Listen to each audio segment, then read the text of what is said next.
They'll do double music.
Happy Monday.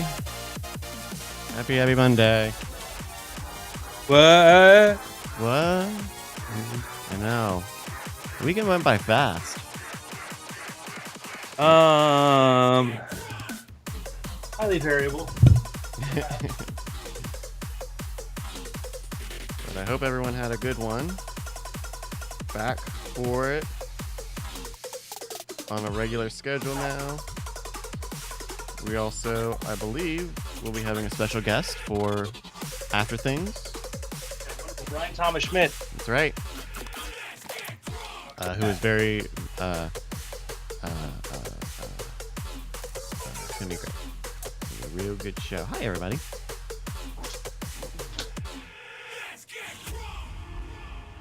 As you know, it's an exciting week because of mine, because I get the launch of that, but also I'm also in Predator If It Bleeds with Brian's the editor.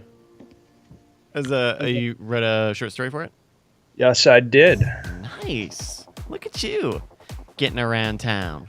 I'm a writer, Bryce, whatever the hell your name is. Whoever I am. No, that's great, man. I didn't know you worked on that. Yeah, man. Kind of in demand. You are.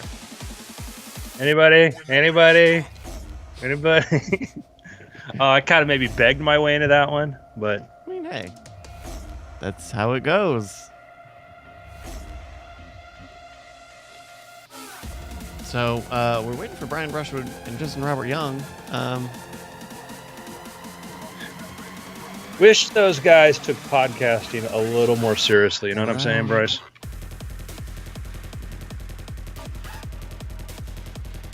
Just gonna put a little text message out.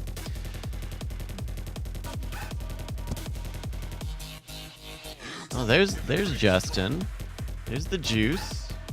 Yeah, sorry guys. I went off my normal beaten path to get a breakfast sandwich this morning, and I don't know if it is sitting with me correctly. Ugh. Making your own breakfast patties. Yeah, it's gross, but yes, Gross. true.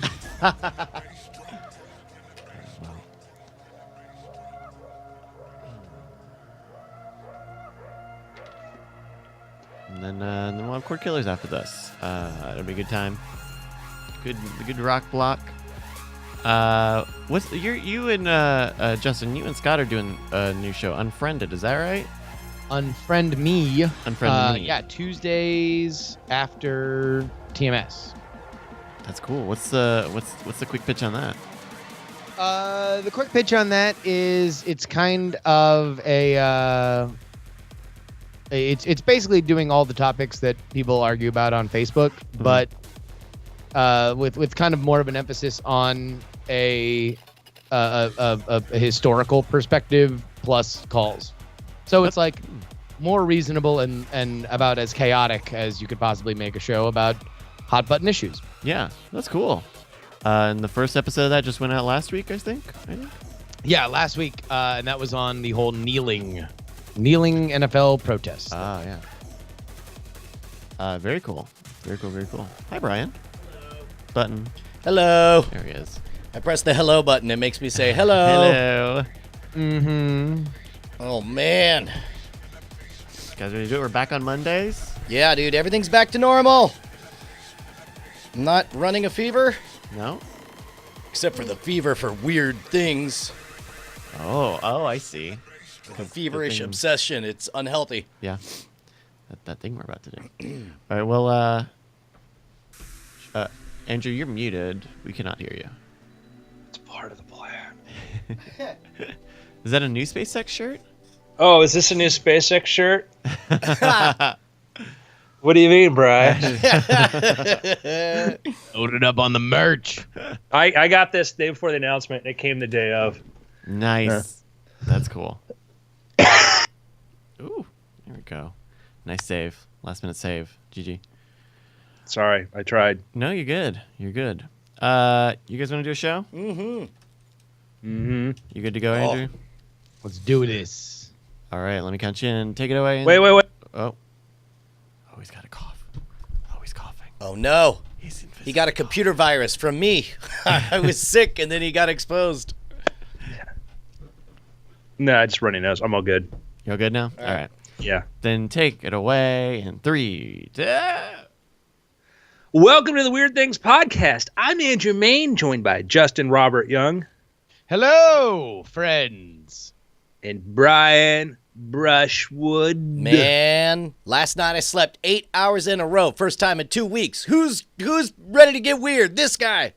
You know, Brian, I'm sorry to hear that you think you're out of the woods with being sick because you're about to get a bit of SpaceX fever. Oh! Yeah.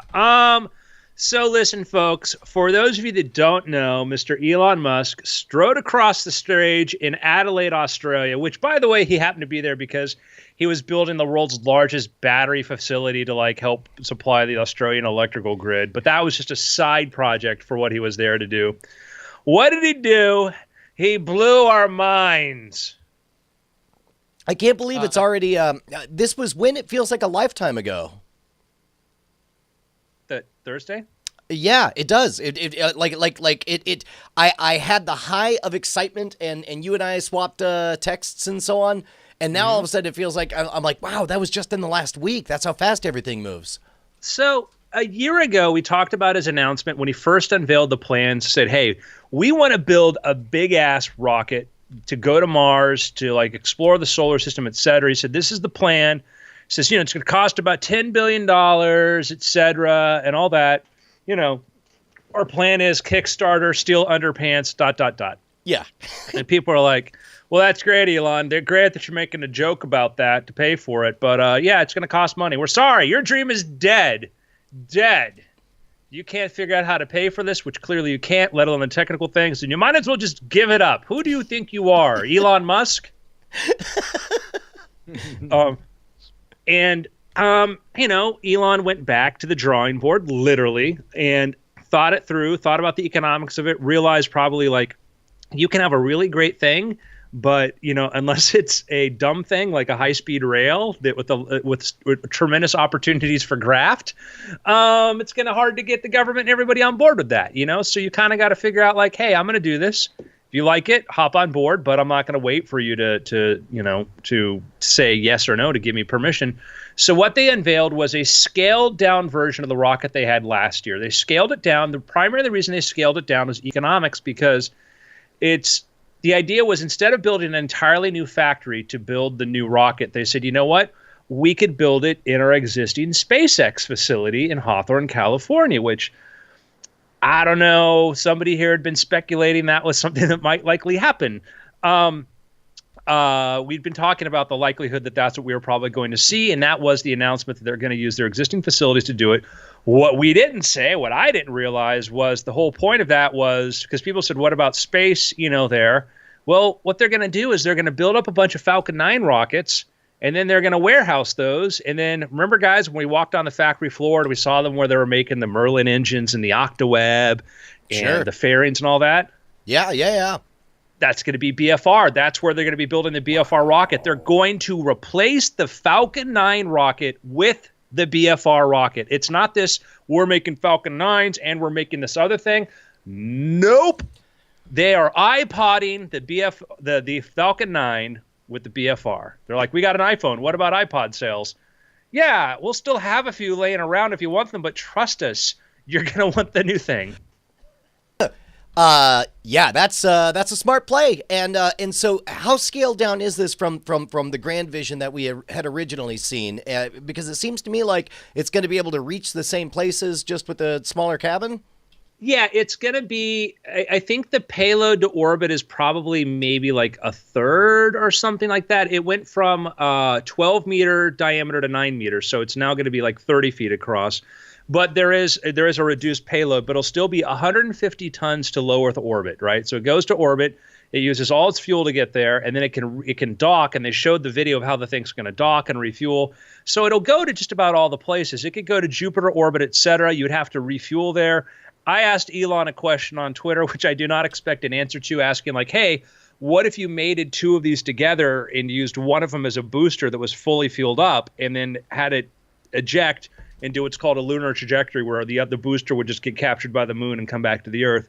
But again, point is you can still go to Mars. You can go to everywhere. You can go to the moon with this thing. It is still a really, really functional, the most functional rocket we'll ever have, fully reusable. And the business plan was they said, you know what? If we make a smaller scale rocket, we could go to the International Space Station, fulfill our NASA contracts with that. We could launch satellites from this.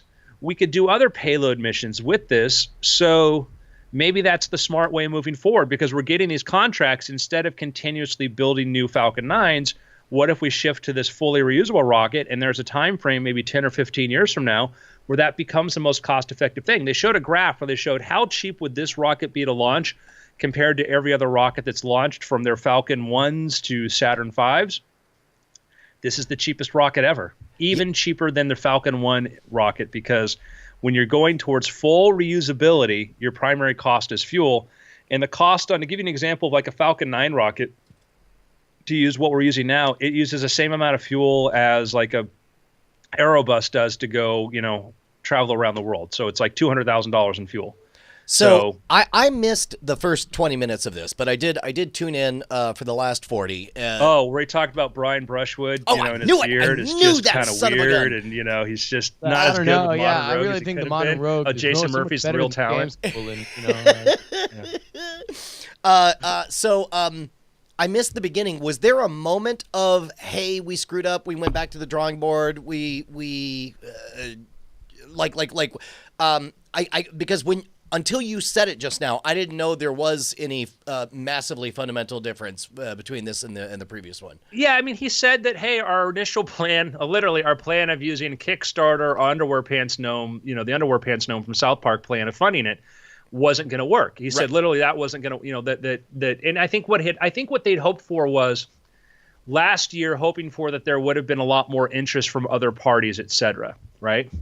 Now, there's another story that's not been covered, which we'll talk about in a few minutes. But that was the biggest thing, was they said there's a $10 billion price tag. Now, understand, Elon Musk, if he wanted to sell his shares in Tesla, he could afford this. But that would mean giving up this big, huge financial asset to him. Especially something that I'm going to go out on a limb and say he's fairly bullish on and thinks has even more potential to grow down the way. Yeah, now he said that he wants to, I think after getting the successful Model 3 launch, et cetera, through Tesla, he wants to spend more of his time going into SpaceX and working on that. So that's his goal. But so, yeah, I think that for him, it's this, all right, I can spend half my fortune to make this thing happen, or I can come up with a better business model and make it sustainable over time. Mm-hmm. And I think that was, they realized, and they changed some things on this rocket. They added now these sort of stabilizer wings. They're not wings in the sense that the shuttle uses to land, but they're there to increase aerodynamic resistance when it's slowing down in Mars' atmosphere, and they're there to add stability for both atmospheric and non-atmospheric. And they put a lot of thinking went into this thing. Yeah. And how far along is this rocket? To give you an example is, we're like, oh, that's a great design. The engines that they're going to use to power this thing, they've built those rocket engines. They've been testing those engines on test stands. They've been doing 100-second burns. They would do them longer, but right now that's as much fuel as the test stand supports. They're very comfortable on that. The other big thing was they talk about how the two biggest innovations you're going to need for this, aside from, let's say, the heat shield technology, are the engines and then the tanks that are going to hold your cryogenically cooled, oxygen. And to do that, you need to use a carbon fiber material. Aluminum would be too heavy. You would reduce your payload considerably. And there's people like, oh, they're going to switch to aluminum. No, they won't. They were going to make carbon fiber work. And they said that, yes, we got carbon fiber to work. We got this tank to work. And actually, it was a larger tank than they're going to need for this. Production. Now you're like, all right, it's great they're talking about this. When are they going to start building this? 6 to 9 months. That's tasty. Like that, I think this is a case where meeting resistance actually will yield better results. I think that it's good that they went to the drawing board. I'm glad that they saw a scaled back version because they get to use the stuff. They get to start essentially today. And they get to start using it today. And when you're staring in it's one thing to stare in the face of a presentation. It's another thing to stare in the face of we're done using VW Beetles to deliver cargo. We now have let's say an RV, right? Or a bus or whatever. And it's like, granted a bus isn't the best way to move a fleet of people from one coast to another, but you get enough buses and now it's tangible and you can watch it happen. It is, it absolutely. And it comes down to, we've all faced that before. We have ambitious goals, and then we got to say, okay, you're forced to think about your resources. Resource constraints can make you more practical. And once you realize that, sometimes the solution you come up with is even better, because when you're not using the money hose to solve problems, you're solving it from a different point of view.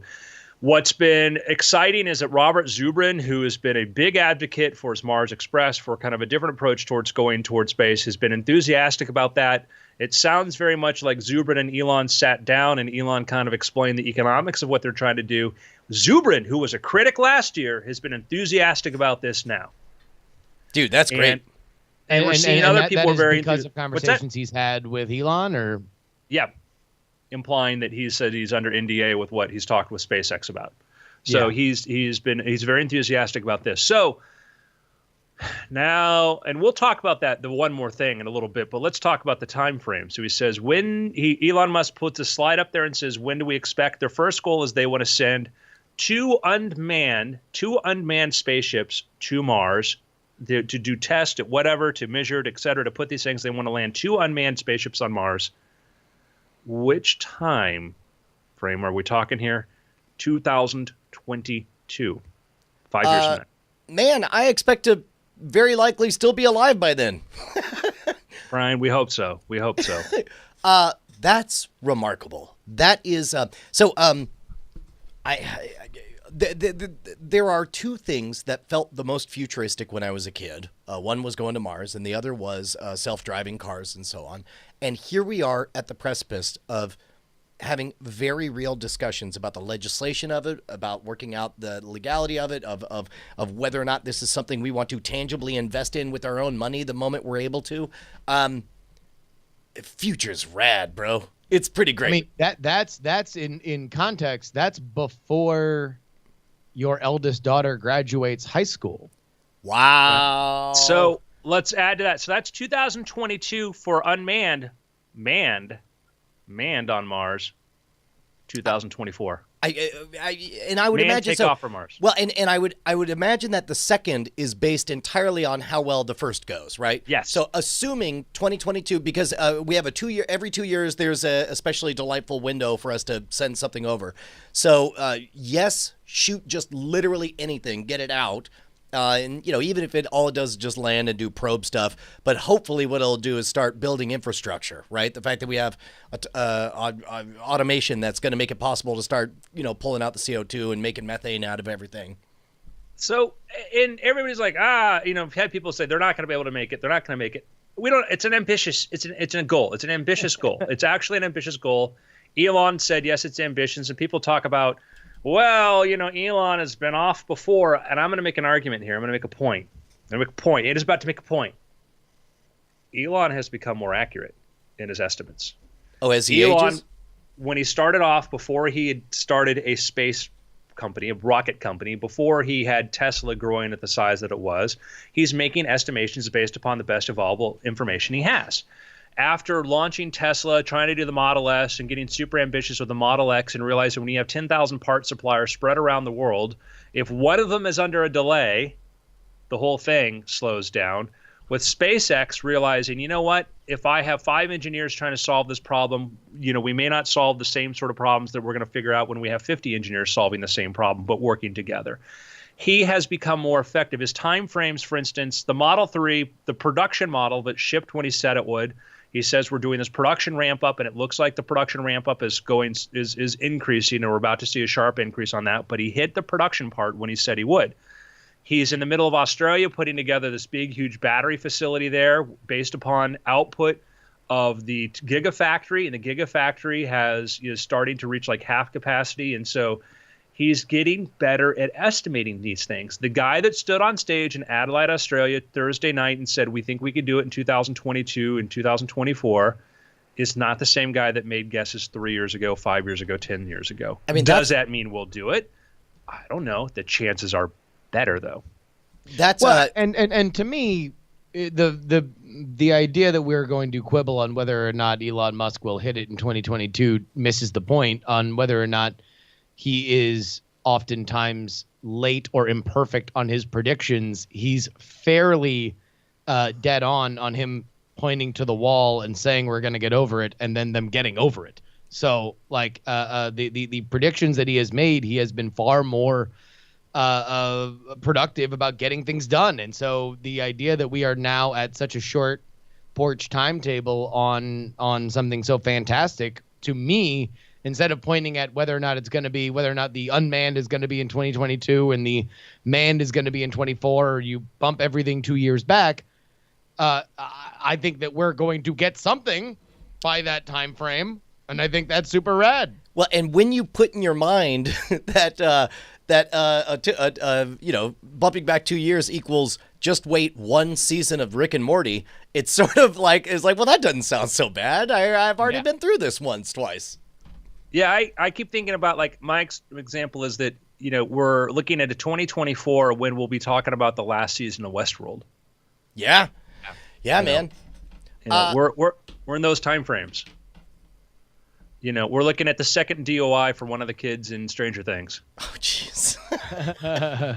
I mean, assuming we're still driving by then. Yeah.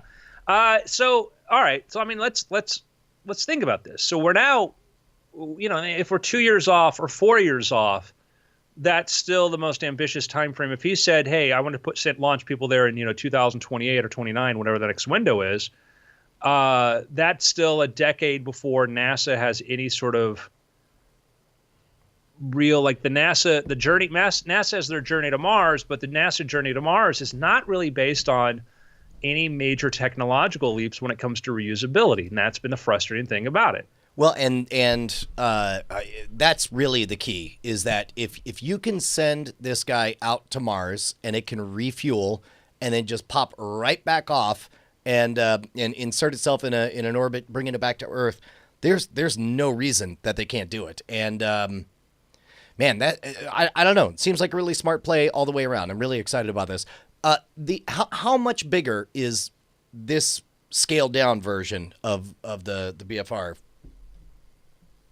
How much smaller is it? Yeah, sorry. How much bigger is it than what we're doing right now? Oh, go to the, I think if Bryce can pull up the diagrams for what it is. It's 150 tons to orbit. It's something like, 5 to 6 times, I think, whatever the Falcon takes to orbit right now, to low Earth orbit. The SLS rocket, in the biggest, so what are we looking at, 30? So yeah, it's 5 times what the Falcon. Is that where the Falcon Heavy, or what is the bottom of that graph? See, I can't see that here. A lot bigger. Now the biggest, like the SLS, which is what the NASA's current project is, the SLS rocket, and it's big, and its most powerful configuration. They look at saying, well, that'll be able to do like 150 tons to low Earth orbit, and ain't reusable. Yeah. Yeah, that's 150 tons to orbit, and our rocket burns up, and we just blew $2 billion on that. And that's the big difference. Where this, to put 150 tons into orbit using this, you're talking a couple $1 million. Well, and that's, I think, even the larger thing, going back to what the conversation was in terms of the cost of it the last time Elon Musk got on stage, is that what we're talking about here is not, $10 billion to have a party once, right? We're talking about infrastructure to Mars. This is a fundamentally radical concept for space travel, for space exploration. There's obviously more and more people paying attention to the importance of reusable rockets now in terms of understanding how much SpaceX has become a cornerstone. But there was another stat that, Andrew, you and I were talking about just how quickly, hashtag old enough to remember when SpaceX was the dicey, dodgy, experimental way for you to get to space. But Elon mentioned in this speech about the percentage of all launches there'll be next year. Yeah, they're going to provide next year. They're going to be providing like half of all launches globally. You add all the launches the Chinese do, the Russians do, now the Indians are doing, everybody, the Europeans and other providers, ULA, etc. SpaceX is doing half of all launches on the planet. Okay. So I'm glad you brought that up, because one of the things that I'm hoping for, because this was the graph that really struck me, the launch rate. 2012 they had 2, and then 2013 they had 3, 6, 7, 8. We are on track for 20, and then 30 next year. That to me seems like a key feature of what it's going to take to put a manned mission to Mars, because on every single one of these launches, we have the exact same capsule that they intend to put people in. That's why they built windows into it and the whole thing. And as a result, I wonder how much faster their rate of learning and verification and it seems to me like they will be able to vastly expand their track record of success of 100% launch rate and everything surviving, which will make people comfortable getting inside the thing once they've seen it done a bazillion times.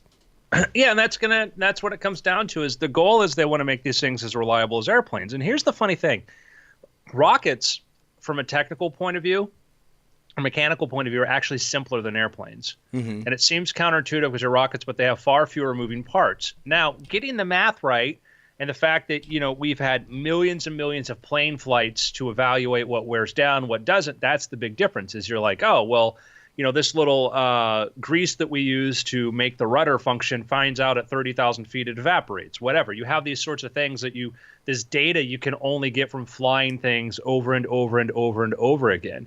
So, that's what we're looking for, absolutely. And the idea of using this one stack to go to the Mars, go to Moon, go to elsewhere, and launch stuff into orbit is brilliant. We'll talk about the other application in a second.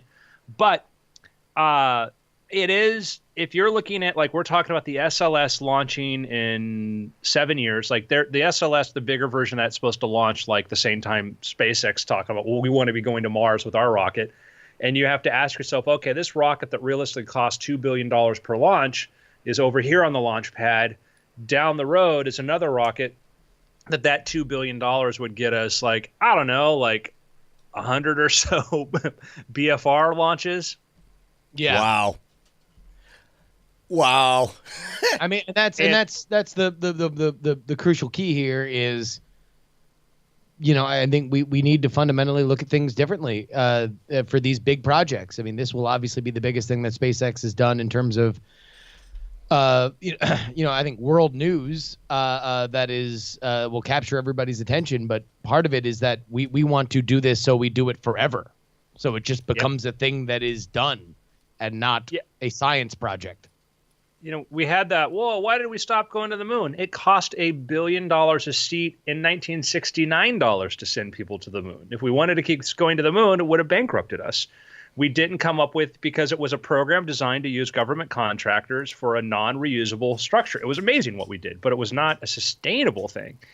And that's the big difference here. It's just the big, and it's one of these things that's hard for people to appreciate. And I'm just, we'll see what happens. And Blue Origin, we'll see what's going to happen to Blue Origin. Blue Origin's yet to even go orbital, but they have done, reached the Kármán line with their reusable rockets. And Jeff Bezos, one of the richest people in the world, I'm not going to count him out at all. No. which is awesome. Well, especially when there's the opportunity to learn from what the vanguard in front of you is doing. It's like let SpaceX take the hits on the legislative side and the and solve some of the technical problems and so on. There's a lot of advantages to being slightly behind the thought leader. Oh yeah, and like Blue Origin, like they hire ex-SpaceX people left and right, for all the technological capabilities, friction stir welding, all other. But Blue Origin's been doing a smart thing. They're working on the BA4 engine. They're partnering with ULA. They're going to be building engines for like the Vulcan rocket, which is the Wile E. Coyote semi-reusable rocket that ULA is working on. So they've built a factory in Alabama, which they're playing the game too. Like, hey, where do all the funding? Who decides? What funding gets spent on space? Senators from Texas, Alabama, and Florida. So build a factory in Alabama, and you're going to employ a bunch of rocket people there. So, they're playing the game their own way, and I think it's awesome that they're both of them are doing this. We get people who say like, why not they combine their efforts? Like, imagine if Apple and Android worked together. I don't think anybody'd be happy. No, it's better. It's better we have both. It's better that we have two very, very rad ecosystems. Well, I'll tell you what. You mentioned sustainability, and I think that there is something very, very, very interesting that Elon Musk talked about that we can get to. But first, let's talk about the sustainability of this podcast, and that happens because Patreon.com/weirdthings is where you can go to support this very program. Go ahead and kick in a little bit of coin, whatever you think is worth it for this show. If it's $1, hey, we're always happy to have it. Otherwise, whatever you feel, and that make sure that we continue to do this show each and every week. It is patreon.com/weirdthings. Can we talk about the one more thing? Let's look at it. So right now we're looking at the thing that was very smart and pragmatic in the presentations. Elon Musk showed the BFR on Mars, or the Mars city. He showed the progression of a Mars city. And again, people are like, well, what's SpaceX plan for this? And notice he made a very point. He pointed out, like, yes, here is this is the radiation shelter in the BFR, because people are like, what about radiation? It's like Elon Musk is on stage going, "Oh man, we forgot about that." He's like, "I'm against it." You get these criticisms. I'm gonna rant for a moment against some of the tech coverage of this. So you get he's on stage. He's got 45 minutes to explain an entire rocket system for going to Mars that's fully reusable. He was thin on these details. It's like he's twirling his mustache. I just hope they don't ask me about this, well, because by the way, I haven't even figured that out yet. If you watch the video, you were pointing out to me, Andrew, that you could tell who works for the United Launch Alliance, because they're like magicians at the Magic Castle, sitting there with their arms crossed in the front row. There are people, and then there are people just going. It's like, hey, it's the BlackBerry executive, it's the Nokia executives, Well, and if also Elon Musk thinks he's just going to walk right in here. He's not the music man, right? Like, he's not like he's going to ask everybody to sign over their life savings right after this. It's a first look at a radical concept. Well, and also something that they're already doing. He's not asking. He ain't asking for nothing. If you're an SLS contractor that's hoping for another $10 billion or so funding coming into buying more of these the most expensive machine ever made, and you're hoping to sell these things, and here's a guy going on stage going, you know what? I think I can totally destroy your business model. You're not happy. Yeah, I could see that.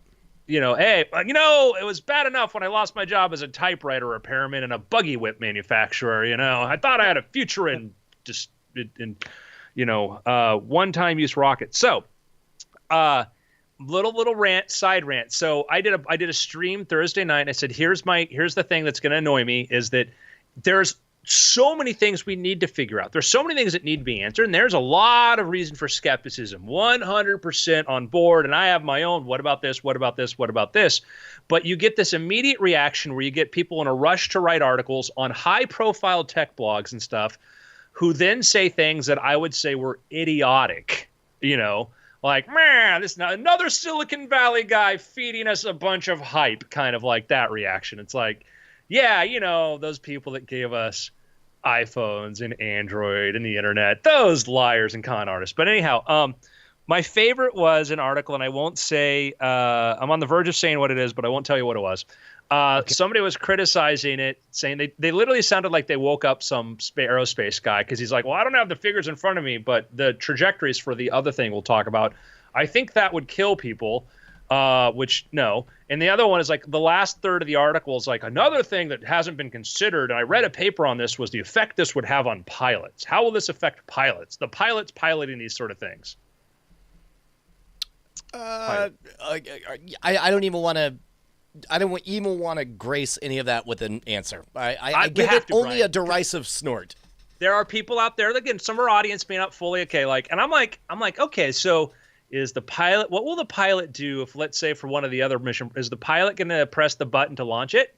Yeah. Is the pilot going to be looking at their sextant and the stars, figuring out how to steer this?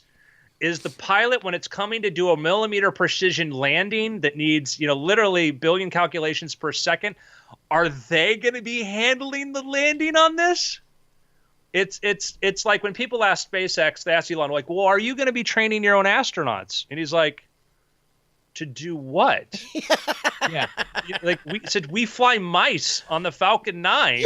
We didn't have to train them, I mean, and I think that's one of the things is that, there was a place in the 1960s space race where the technology was at a place. I mean, because that was the original debate between the hotshot pilots and the NASA engineers. They just wanted to build rockets that you didn't do anything. Everything was handled, right? But it was the hotshot pilots that are like, no, I ain't gonna be a monkey in space. I want to stick to hold and feel like I'm doing a thing.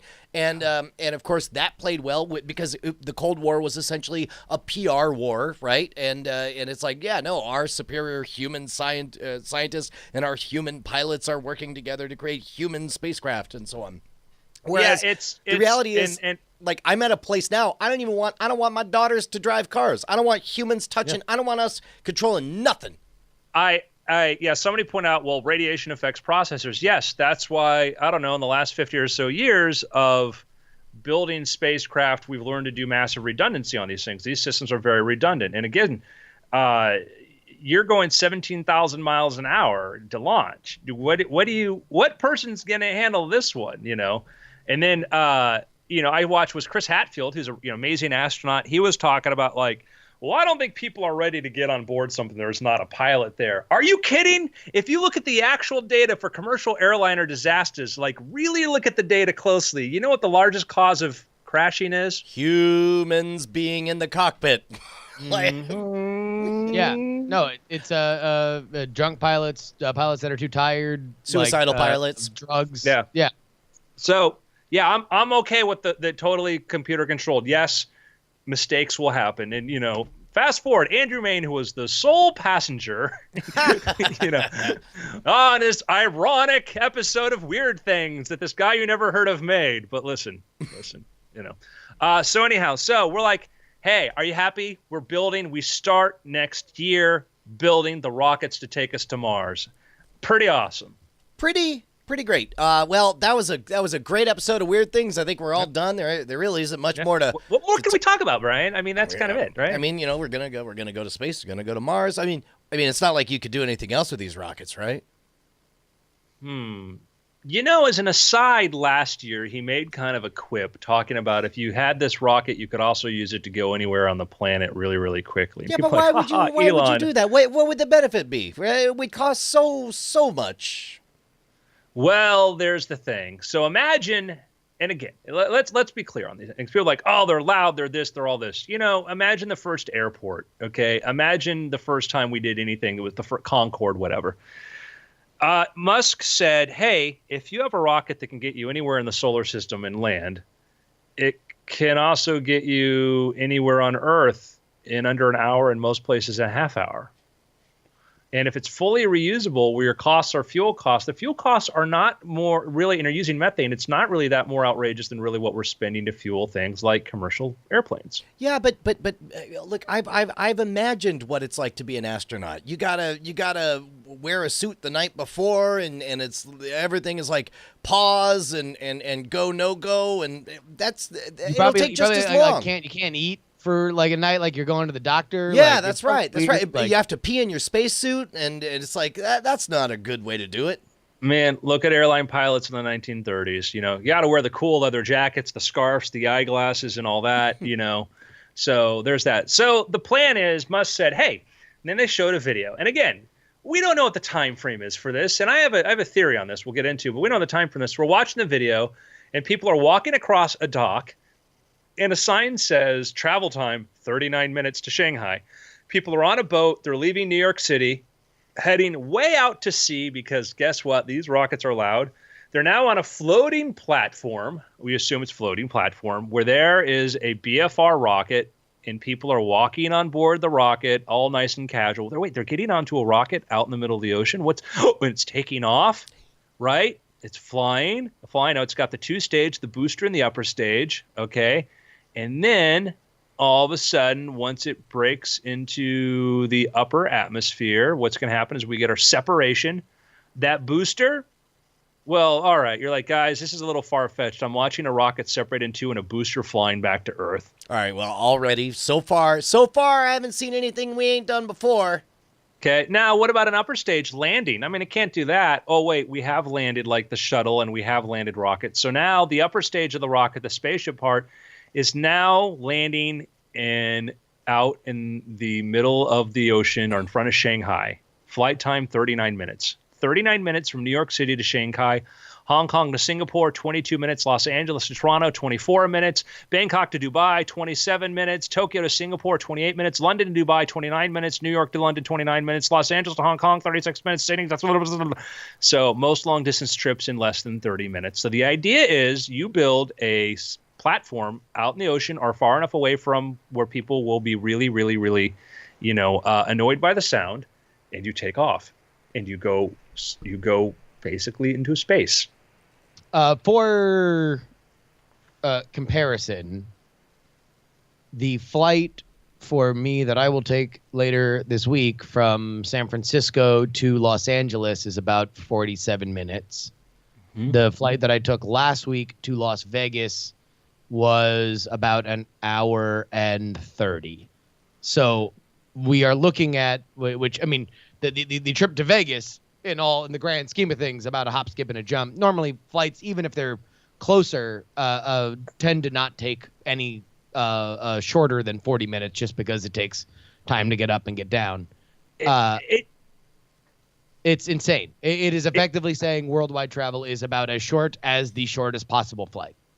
Yeah, I mean, shorter it'll take you longer to get to the airport than it will to fly.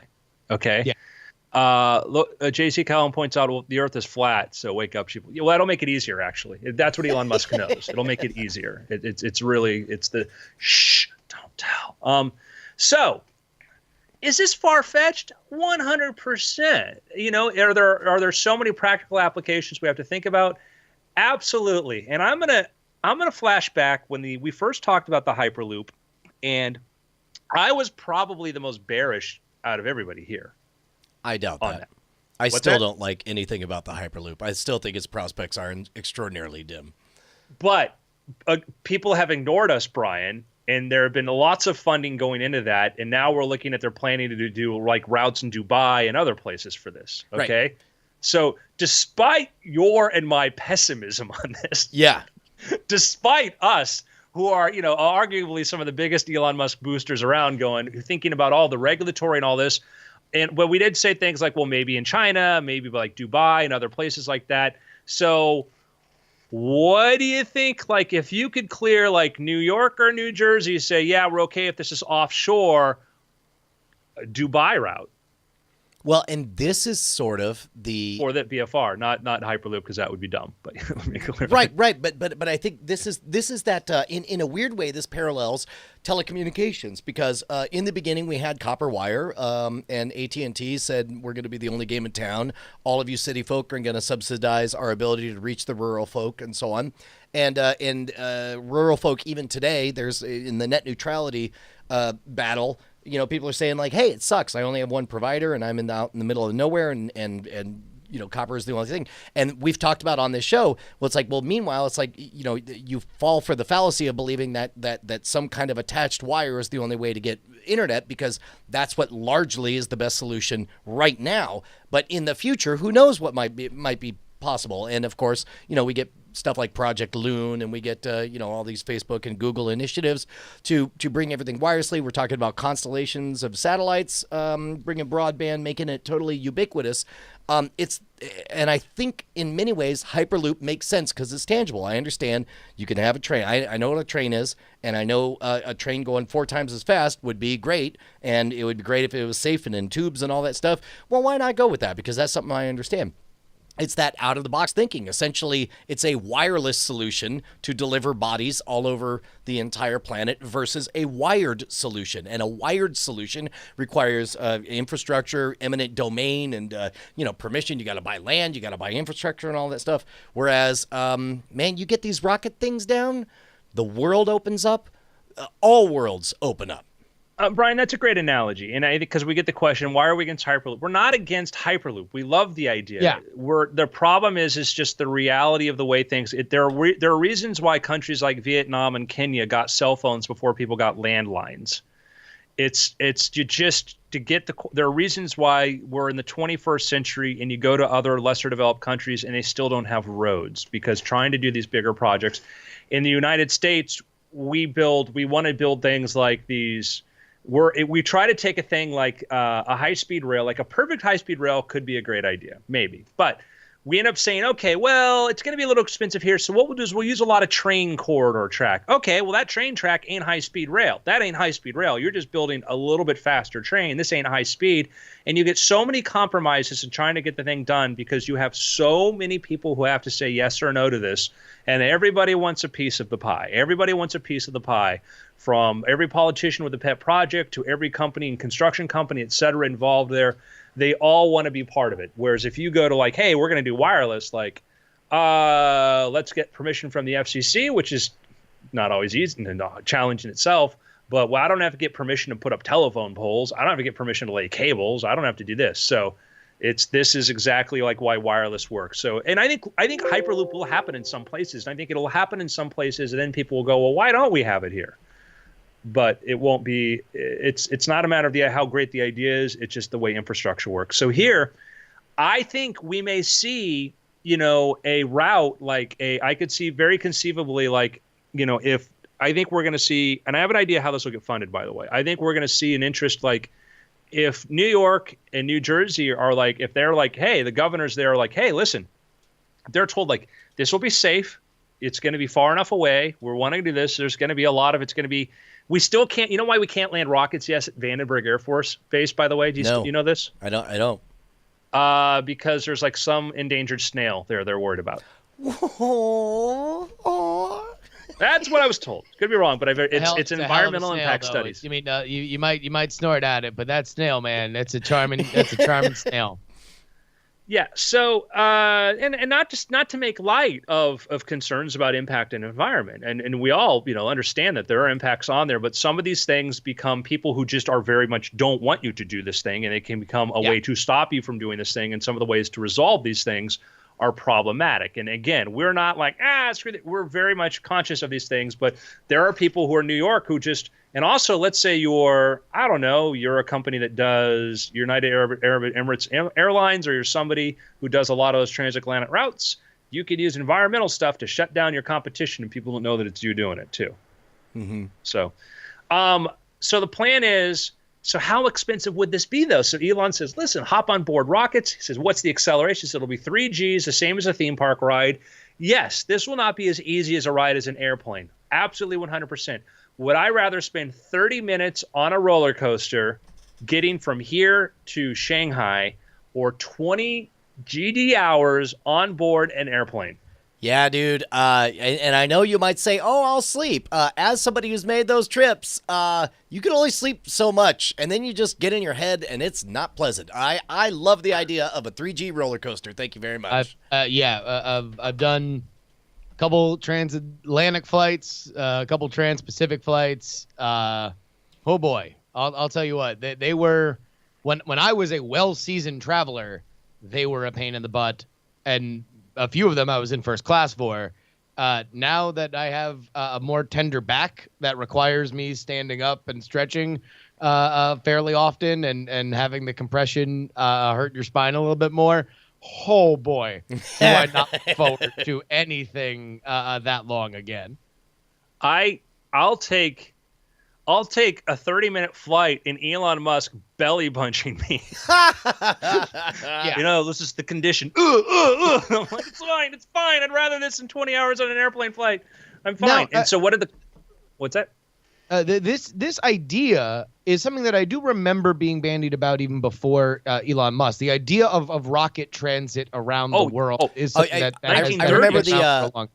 The Robert A. Heinlein book, Friday, they talked about taking semi-ballistics all over the place and how it was kind of an antiquated, old-fashioned way to move, but it's so exciting and fun, and you get to experience 3Gs.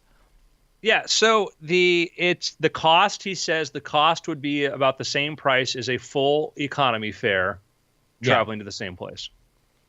Well, and let's say it's double or even triple. If let's say it's a $600 ticket to get to Tokyo from West Coast somewhere.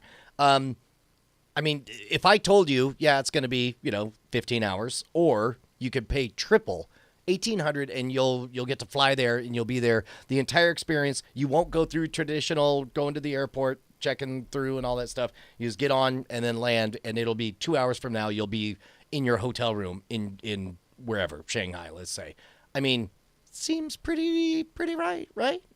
Yeah, I'm looking at LA to Tokyo right here. I'm looking at like a ticket price of, it's 11-hour flight from here, so it's like, $500 to $1,000. So yeah, would I pay? I mean, and that man, I'm all on board. And yes, it'll be different and it'll be terrifying. But Think it about sounds like this. it'll be awesome. Think about this. They won't need a lavatory. Like, think about the infrastructure they will not need. They won't need to bring food. There'll be no snacks. There'll be no delivery of drinks. There'll be no bathrooms. There'll be no waiting in lines.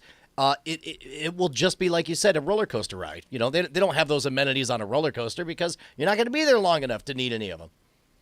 Yeah. Now I'll give you now let's talk about the funding for this. So there was one of the early SpaceX investors, a guy named Steve Jurvetson, who, if I had to make a guess of who was one of the people booking the trip around the moon, would probably be him too.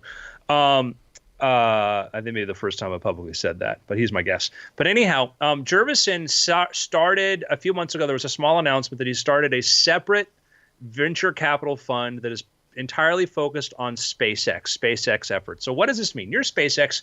You need a lot of money to do the things that you want to do. Okay. You say, hey, listen, we want to send these rockets to, around the world. We want to build our own international space plane company. All right. SpaceX cannot be spread that thin, and SpaceX is a private company. But SpaceX can go to somebody like Steve Jurvetson and say, hey, listen, if you fundraise and start a company that will eventually be a public company, whatever, we'll make out an arrangement where SpaceX owns 20 to 30% of the stock. We do an agreement that you're going to be the exclusive use of this for suborbital, rocket flights, whatever. So then you can have this other company that say, we're going to go raise money because we're going to build. And I think the reason I brought up Hyperloop earlier is so much capital went into Hyperloop, right? Has already hundreds and hundreds of millions of dollars have gone into fund Hyperloop projects.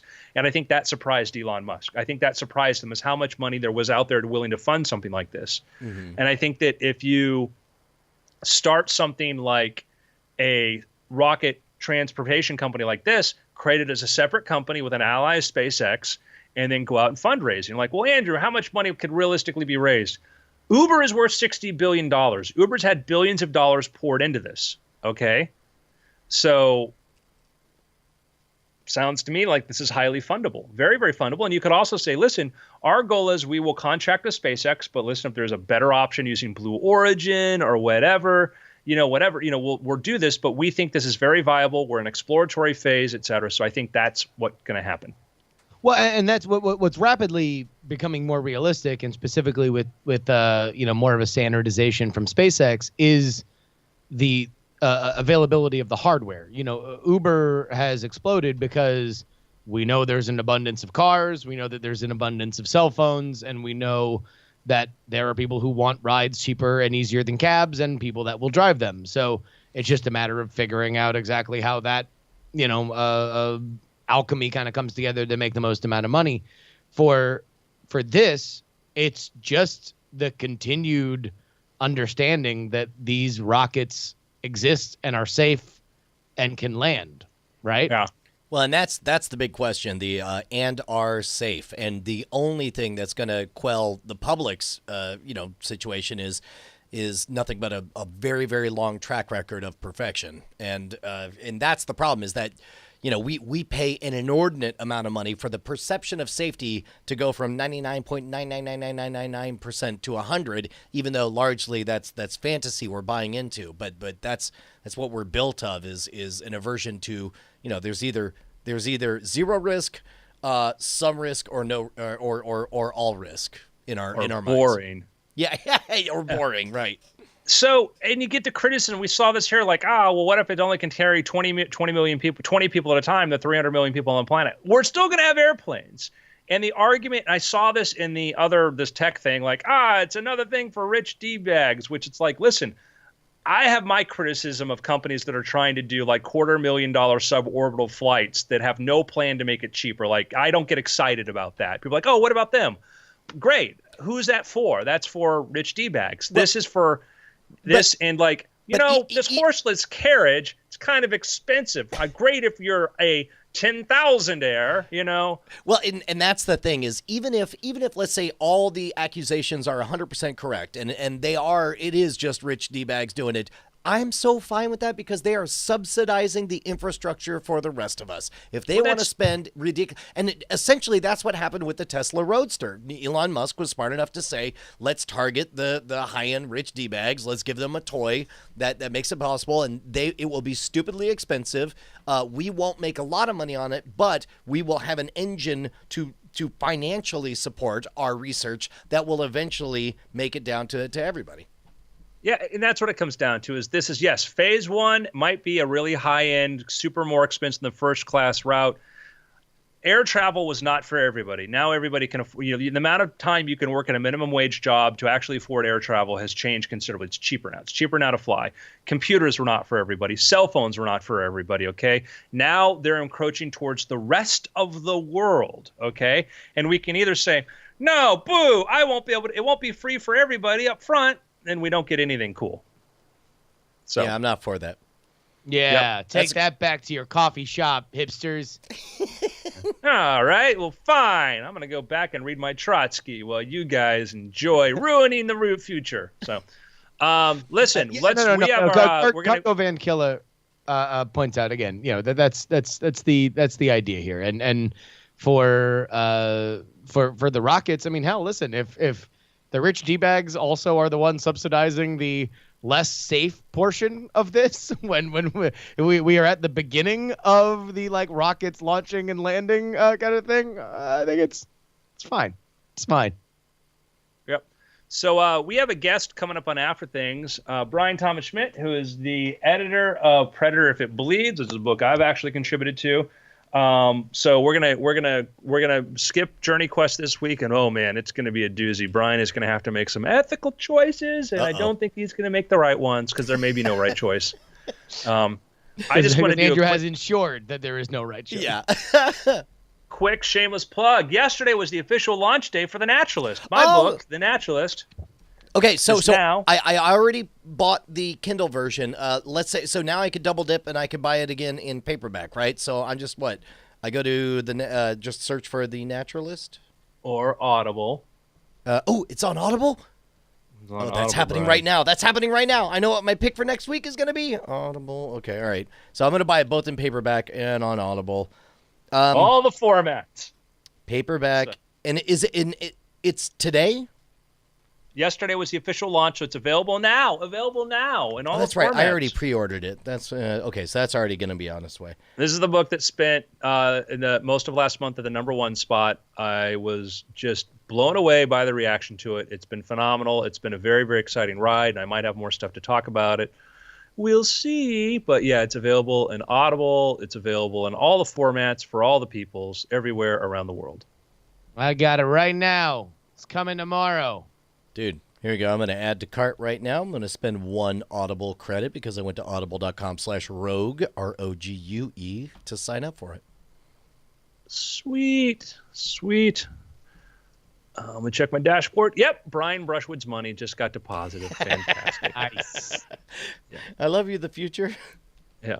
Yeah, I wish it worked that fast, but anyhow, thank you guys, everybody who supported this. I really appreciate it. So anyhow, let's do, want to do some picks? Yes. Yesterday, I appeared on a podcast where we were talking about con movies, and the con movie that I went back and revisited after like 20 years of not watching it is The Sting, 1973, featuring Robert Redford and old Blue Eyes Paul Newman.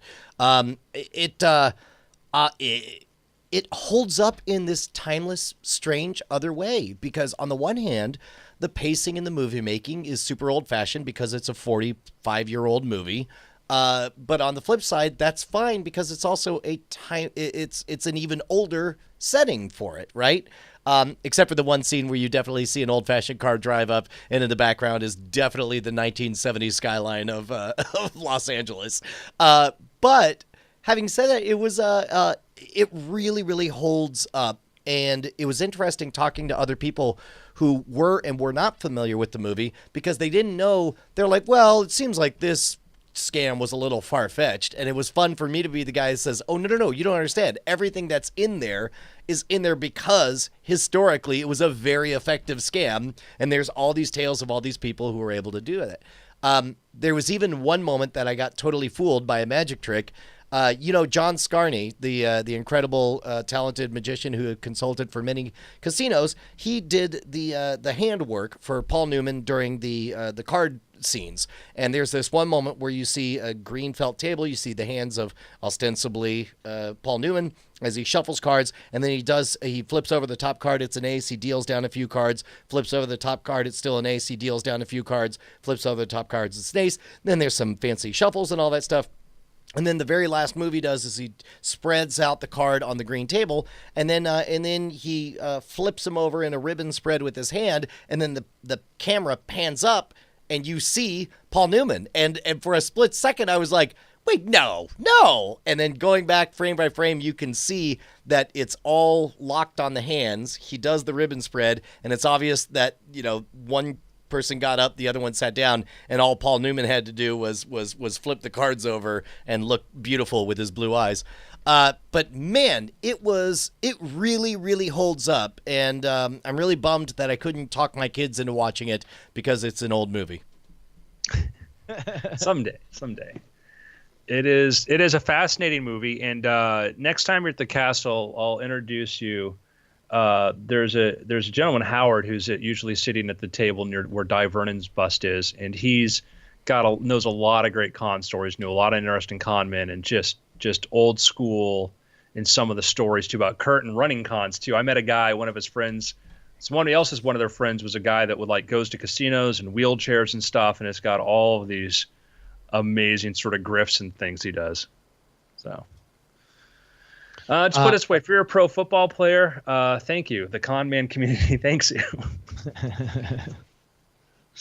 My pick is going to be Rick and Morty. The last season ended last night, and I really, man, I'll tell you what, such a fantastic season. The writing just great, and the rumor is that they're going to try and do a 14-episode season like they had promised they were going to do for this one next year. But I'm just very pleased that this show gets to exist in the way that it does.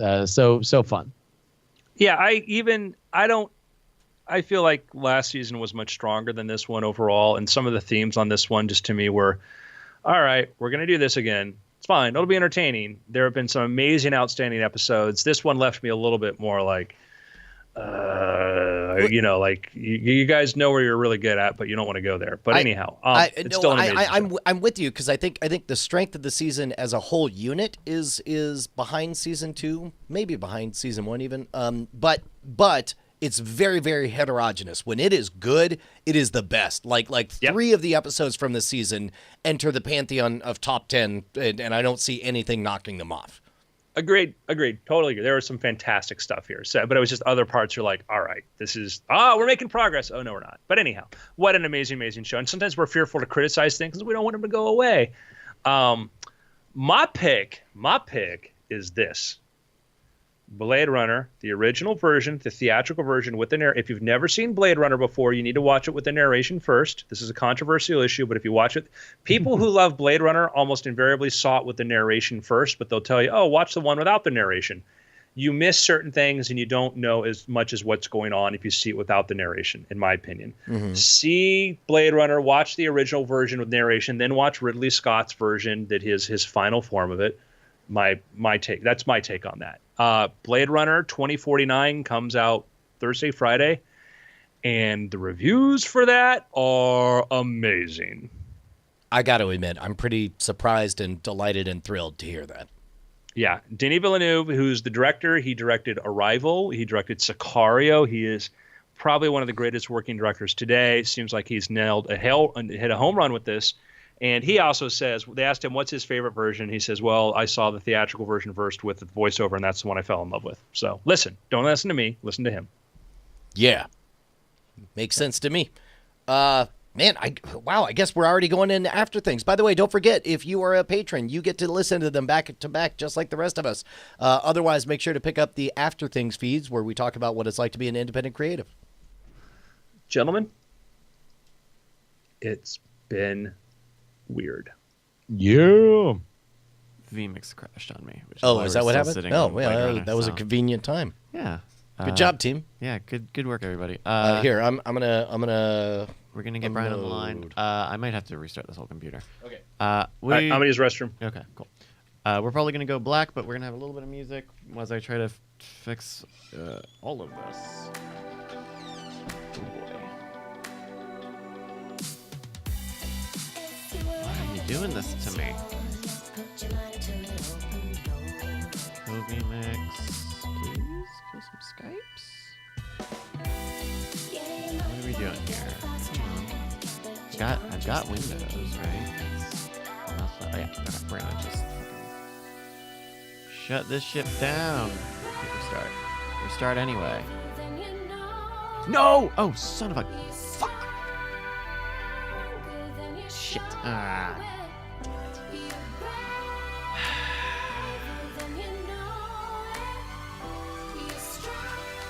Someone didn't copy the audio. So I'm gonna have to do a manual thing.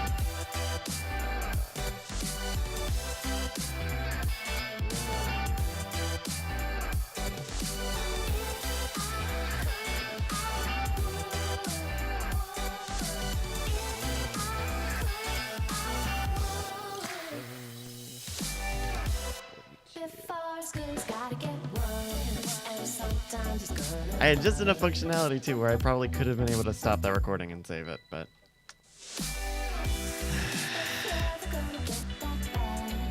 we'll be back. We'll be here. Like, hold on, I got a thing. Oh, we don't have a thing. We used to have a thing. No, we don't have a thing. We're gonna get back online as soon as we can. Stop work is working. Skype.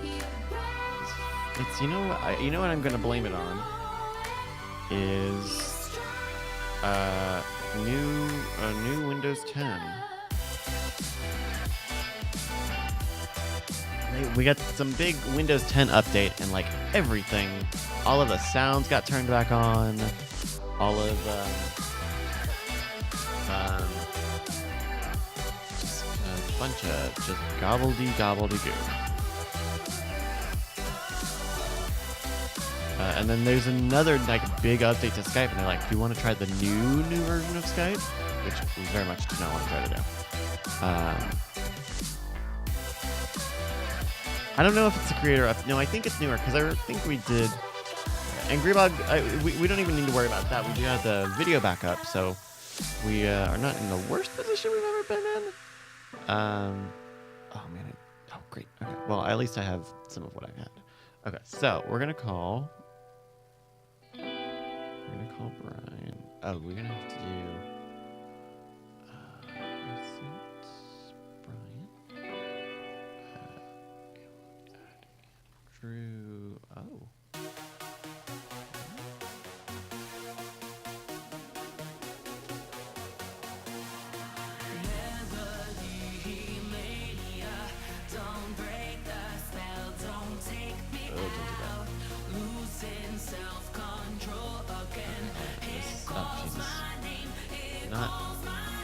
Here we go. Phoenix external 2. Okay. Calling. Okay. We got this. We're gonna make this work. We're gonna make this work.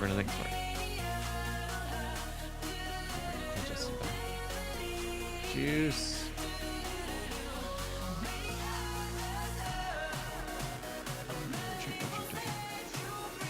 Hi guys.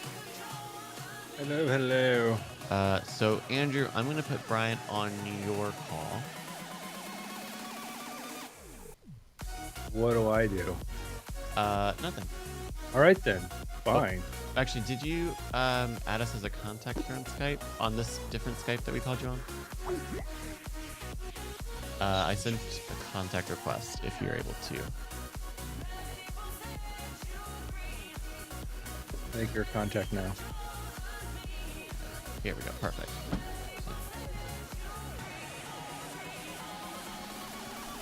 Let's see if we can get him on the line. 'Cause then... Hello, Brian. Can you hear us? Oh, no. He's not connected yet. Still working on it.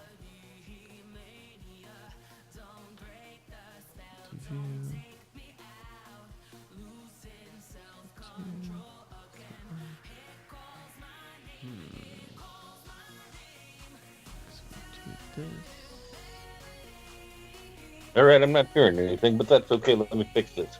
Oh, there you go. Hi, Brian. Hello, hold on.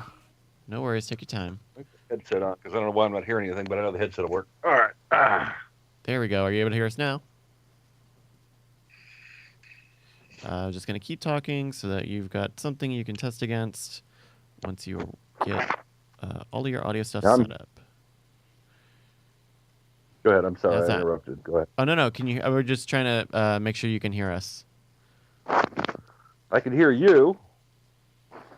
Okay, great. Andrew, can you talk? And I have nothing to say to Brian Thomas Schmidt. Nothing. Can Andrew talk? Oh, God, there's a question that didn't need to be asked. Hey, Andrew, did you get your Predator book? Dude, it's in my hands right now. Thank you. Why are you in such a bad mood toward me? You should be happy with me right now. I'm in a great mood. Brian, do you have a webcam? Monday morning. No, our guest. Not only awesome. do I have this right here, this, but I also happen to have received today and paid full price for this. What? Ooh, all right. The Naturalist from Andrew collection's Maine. complete. Hey, look at that. The fact that I am not feeling the love, that's hurtful. That's deeply hurtful. I have been pushing this book, sir. There's your love. See, I sent that to you. Yeah.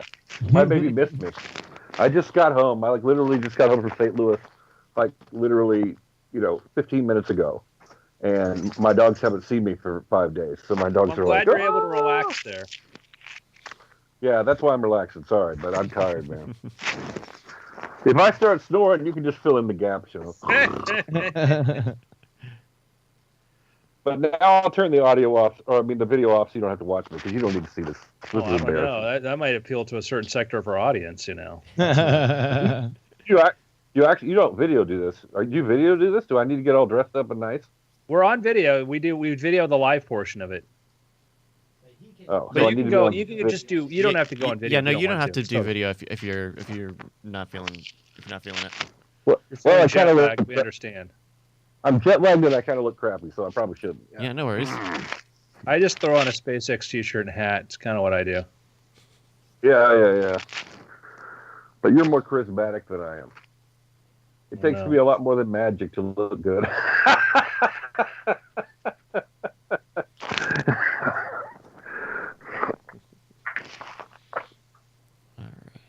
All right. Am I still on? You guys are deadly quiet. Yeah. I'm Yeah, apparently, yeah. Oh we yeah, hear ya. we're just multitasking. I hear you. I'm apparently not funny today. So Except for to there's a myself. scratching sound. Do we know what that is? Is that like a microphone hitting stubble or? That's Is it gone now? That was me dropping the phone. That right there was me dropping the phone on my chest. okay. Because Yeah. I was holding the phone in my hand, and I have a feeling that I was rubbing the side of it or something, and that was probably the scratchy sound. It might be better to do speakerphone on your chest because if you're in a reclined position with those microphones, the earbuds, They just rub on everything, yeah. like that. Well, I wasn't hearing you on speakerphone. Hold on. I wonder if you don't have your headphones plugged in, where it's trying to use the earpiece like a phone call. But I don't know. Yeah, it says earpiece on, and the earpiece isn't supposed to be on, so I can't hear you. Oh, so right now you're not hearing any of this? I can barely hear you, but I see that's why I put the earpiece in, because I figured it was, Yeah. So, because my phone says earpiece on, so if I put the earpiece in, then I can hear you.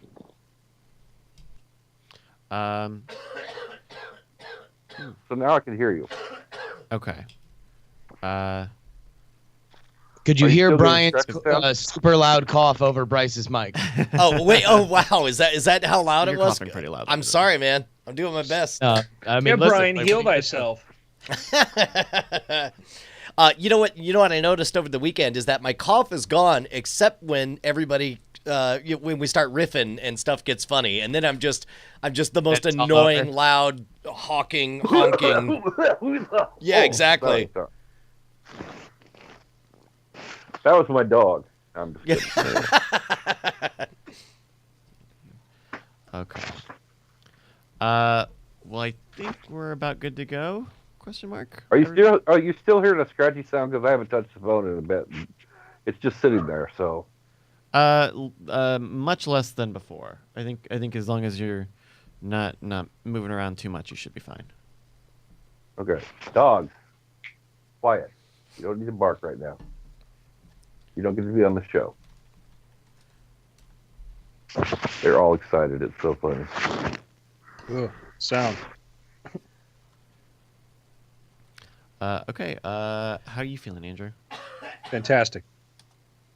Justin? I can switch to. Yeah, I mean, man, let's if go. it becomes a problem, I could switch to laptop if it becomes a problem. So I just was using my phone because it was handy and I was lazy. I haven't unpacked the laptop, but it's right here. I could do it quick if I needed to. Yeah, it might be worth it. It's pretty consistent. All right, hold on. No worries. If you want to sit with me, then get up here, Louise. Don't just stand there and scratch it at the bed. Look, I told you, I just want to be near you. I don't know how to handle that. Look, man, we'll have a talk later. Because I just had to deal with all that stocking at the con, being the Toastmaster, and I gotta take a break for a bit. So I kind of got in trouble for stalking all those women. I turned that one around. Anyway, we are resuming Windows. 1 second here. I don't know. Awesome. I don't know if it's just going to let me switch over or what. I've never switched from one device to another on Skype. Yeah, you guys know how to do that? You may have to hang up, and if you send us a message on your laptop when you're online on the laptop, we'll add you back to this call. All right. Oh. Great. There he is. All right, and I'm pulling up Predator. If It Bleeds, available October 17, 2017.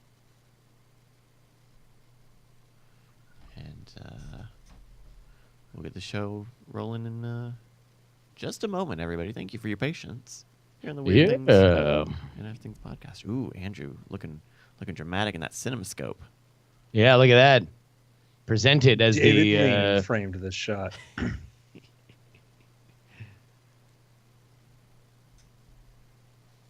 Dun, dun, dun, dun, dun, dun, dun, dun, dun, Oh, dun, look at dun. that.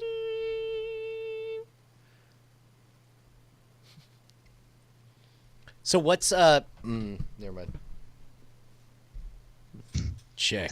What's check. done? Never mind. What's on? I kind of like ultra wide Andrew as our overlord. This does seem like a shot we should always have for Journey Quest. Like he should be doing the puppet master. Yeah. Thing with his hands, like keep him with the marionette stuff. No. There you go. Yeah. No. Stop. No. Hold on. Wait. Okay. Wait. Do that again. All right, here we go. Oh wait. Am I reaching up? Here, I'm reaching up. No! Ah, weird. It's so big. That's great. We're 7.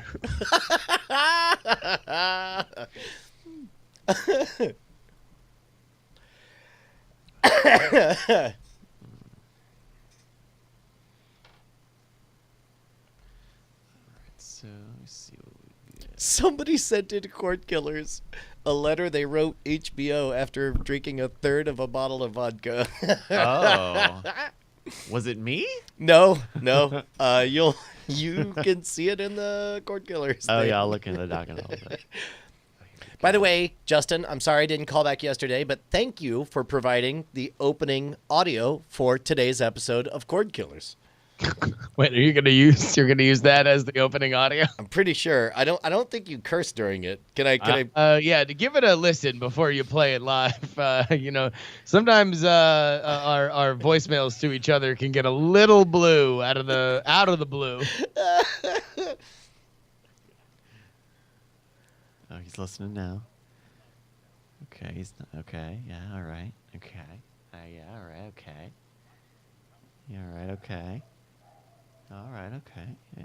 Oh, yeah. He's still smirking. He's laughing now. Oh, he's laughing. Oh, he's laughing at the jokes. It's a funny thing. He's laughing at the jokes. It's perfect. You never curse it. It's adorable the whole time. All right. And it ends with "ha ha ha, see you later." Well, keep a lookout a little later today, folks, for Cord Killers, cordkillers.com. On old Cord Killers. Oh wait. yeah. There is a what's up MFer in the middle that we'll need to just sort of We've bleeped stuff before. yeah. Yeah, it's soft pedal the MFer. Oh, wait. Do we have Mr. Brian Thomas Schmidt? What? Hello. What are you people doing? Hey! There he is. How did you people get on this line? Oh, geez. Who are you? Much Get off my better, sir. property. We're everywhere. This is a private, secure line. What the hell? I'm still on the phone. I can't get the Skype on my computer to work, but I put on my fancy studio headphones. Oh, they sound great. So Sounds a little better, yeah. So- Everything sounds awesome. Yeah. they shouldn't make any noise, but I feel like I'm in a tunnel. Well, Anyway, go ahead. I'm sorry. all right. Well, Andrew, Brian, Justin, everybody, we good to go? All good to All go. set. All right. Then take it away, guys, in 3, 2. Welcome to the Weird Things podcast. I'm Andrew Main, joined by Brian Brushwood, Hello, beautiful people. Justin Robert Young, Well, hello, friends. and, one of our few returning guests, Mr. Brian Thomas Schmidt, who is currently the editor and co-author of the Predator If It Bleeds anthology, which is out now. Mr. Brian Thomas Schmidt, you may remember, he's been here before. He was one of the editors for, I don't know if a book you ever heard of this called The Martian. He has been nominated for what? A Hugo? Am I correct on that, sir? Yes. So kind of a pretty big deal. Hugo nominated editor and author, and he's here. We're going to talk a bit about If It Bleeds, which is awesome. It's just this great collection of stories set within the Predator universe, and it's kind of a little tie-in. There's going to be a Predator movie coming out from Shane Black, and I am thrilled to be one of the authors on here. And let's dive right into this. So, Brian, you made a bit of a name yourself for one of these people, an editor who puts together these anthologies working with some big properties. How did that happen? Wait, hold on. I've made a name? Brian, No. Other Brian. Oh, Yes, God. Brian. Okay, yeah, sorry. It took me a second because I thought for sure you were sending something over to That me. was awesome, Brian. You intercepted that question. Brian Brushwood, as right an in editor hand. of science fiction anthologies. Sorry. Already on the Brian, mark. you host Just- a series on YouTube. How did that start? It's fine. It's fine. You clearly don't need me. I'll just sit back here. Apparently not. We are so used to inhaling our own, All right. How about Brian- this? Well, Brian- let's Brian separate Brushwood's it. ego is apparently big enough for the both of interesting us, tie-in. You so, write you know. anthologies.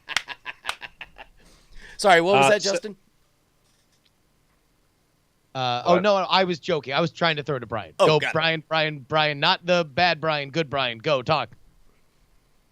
I couldn't hear anything past Brian Brushwood's ego. Sorry. Anyway, what did you want me to say? You want me to answer the question of how I got into editing anthologies? Is that what you're looking for? Yes, sir. That would be wonderful. I was talking to a small press guy online about anthologies, and I had talked to my mentor, Mike Resnick, who'd done a lot of anthologies, and I had a couple ideas, and they needed a new one in a series called Full Throttle Space Tales, so I ended up doing an anthology called Space Battles, and that was my first foray into it. And I liked it so much that I did a couple Kickstarter anthologies, and then ended up working with Jennifer Brozak and pitching one to Bade, and that's the one that got us a nomination for the Hugo. And then from there, I ended up selling five anthologies to Bade in a row, and then now I've sold to St. Martin's, to Titan, to a bunch of places. So it just kind of, I discovered I had a knack for it, and I got really damn lucky. I'm going to tell you what I appreciated was, when this first came up, and you found out how eager I was to be able to contribute something to the Predator universe. I get approached more than ever now about anthologies and people putting things together and stuff. And sometimes some people have a very good approach, and sometimes people don't have a good approach. And sometimes I got one recently. Somebody's like, "Hey, yeah, we're doing an anthology for something, for some press, some small press, and we're looking for like 10 to 15,000 words. If you're welcome to submit, we can't guarantee anything, but if you want to submit, go for it." And I'm like, I have people who pay for my writing, to do something where I'm getting this highly speculative whatever, where what you did, or you're like, all right, give us a pitch for what you want to do. Okay. And then you as an editor, I think you have enough reputation. You can say, okay, I think this author's good. If this author's pitch is good, if they drop the ball, I'll tweak and help make sure that it kind of lands where it needs to be. And I think that's a great quality. That's pretty much what I did. Because no offense to you, but Titan really didn't know who you were. Yeah. So Titan wasn't like, oh, Andrew Bain, awesome. They were kind of like, who's Andrew Bain? So I said, trust me, he's successful. He's also a TV personality, which they absolutely go nuts for. They love that. Okay. And I said, he's a big fan of the franchise. We had lost this other author who we thought we had. We need to fill the slot. This guy's enthusiastic. Let's give him a shot. So I said, I can fix it if anything's wrong with the story. He's got a great idea. Fox signed off on the idea, so you were in. Well, and I think that the help there was a fact that, and I was enthusiastic because it's funny because publishing is sort of a big world, and you have in some areas people like, oh yeah, we love this person, we like what they do, and you go to other ones and like, I'm not a guy I've been self-publishing sci-fi, but my domain's been thriller mysteries and stuff, and so for me it was like, oh yeah, I'd love to go do this sort of thing, but it is that kind of funny thing when you go into a different area where nobody knows who the hell you are, Yeah. But working with somebody like you was great, and I thought that your way of handling this was better than I've seen other people who just are like, hey, just submit, go through the work, and then I don't know what'll happen, but what you've done is, I think, is really great. And I think it's a strength of a really good editor. And putting together anthologies is hard. I mean, trying to get one author to deliver, to get dozens of authors, and you've got a fantastic lineup here: Jonathan Mayberry, Kevin J. Anderson, Larry Correia, Larry Correia. These are great, well-known authors, and to get everybody to be on board and send stuff in, that must speak well to your reputation. Or blackmail material. This is my 11th anthology, and I've got a 12th one coming out too. So, in fairness, I'm a professional and have experience, and I've learned from my mistakes. So let's just say that I have perfected my approach over the course of time. Right. So what would one of those for mistakes the love of God, please help me to more of a professional approach. So how did you find your way in as an editor and working in this capacity? How did that come about? I like collaboration. I've always liked collaborating, and I'm kind of the term that I love, that I got from interviewing Ted Danson for my college newspaper as an alumnus. Ted said, "I'm a talent slut." I'm kind of a talent slut, man. If really cool people write really cool stories, and I get to be the one to read them first, I kind of get off on that. Right. It's kind of fun, especially when some of the authors are people that you're a big fan of. It's like, I'm getting to read a story first. And if I can help younger writers or lesser known writers in some way move into other genres or get their first sale, I also really get excited about that. Help them move to the next level in their career. Because people help me get to the level that I'm at. I had a lot of people cheering me on, a lot of people vouching for me, and a lot of authors who were willing to work with me and take a chance on me as a new editor. So I'm kind of returning the favor. So a lot of that came from my love of collaboration and wanting to bring people together to work together. And I have a background in theater, where my job at a theater camp was we wrote an original musical in 3 weeks every summer. And my job was to assemble the script from all the disparate parts of all the different ideas of all the 20, 30 students that were participating and help make a coherent show. So we called it Hill Street Blues Theater, because my job was to assemble all the storylines and somehow make them connect in a way that flowed.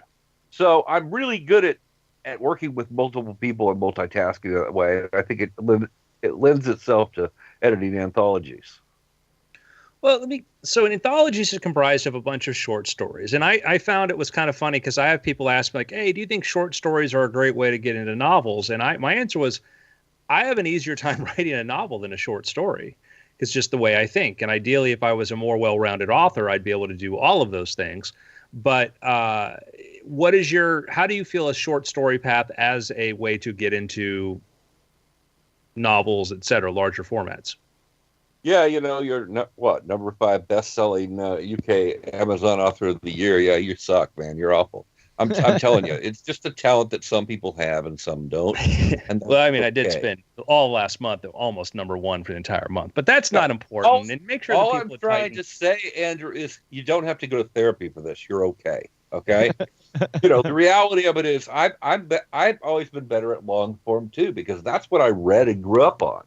Mm-hmm. Now, a lot of people who grew up on short fiction are real huge short fiction fans and find it easier to write short fiction. I've only been writing successfully short fiction for the last year.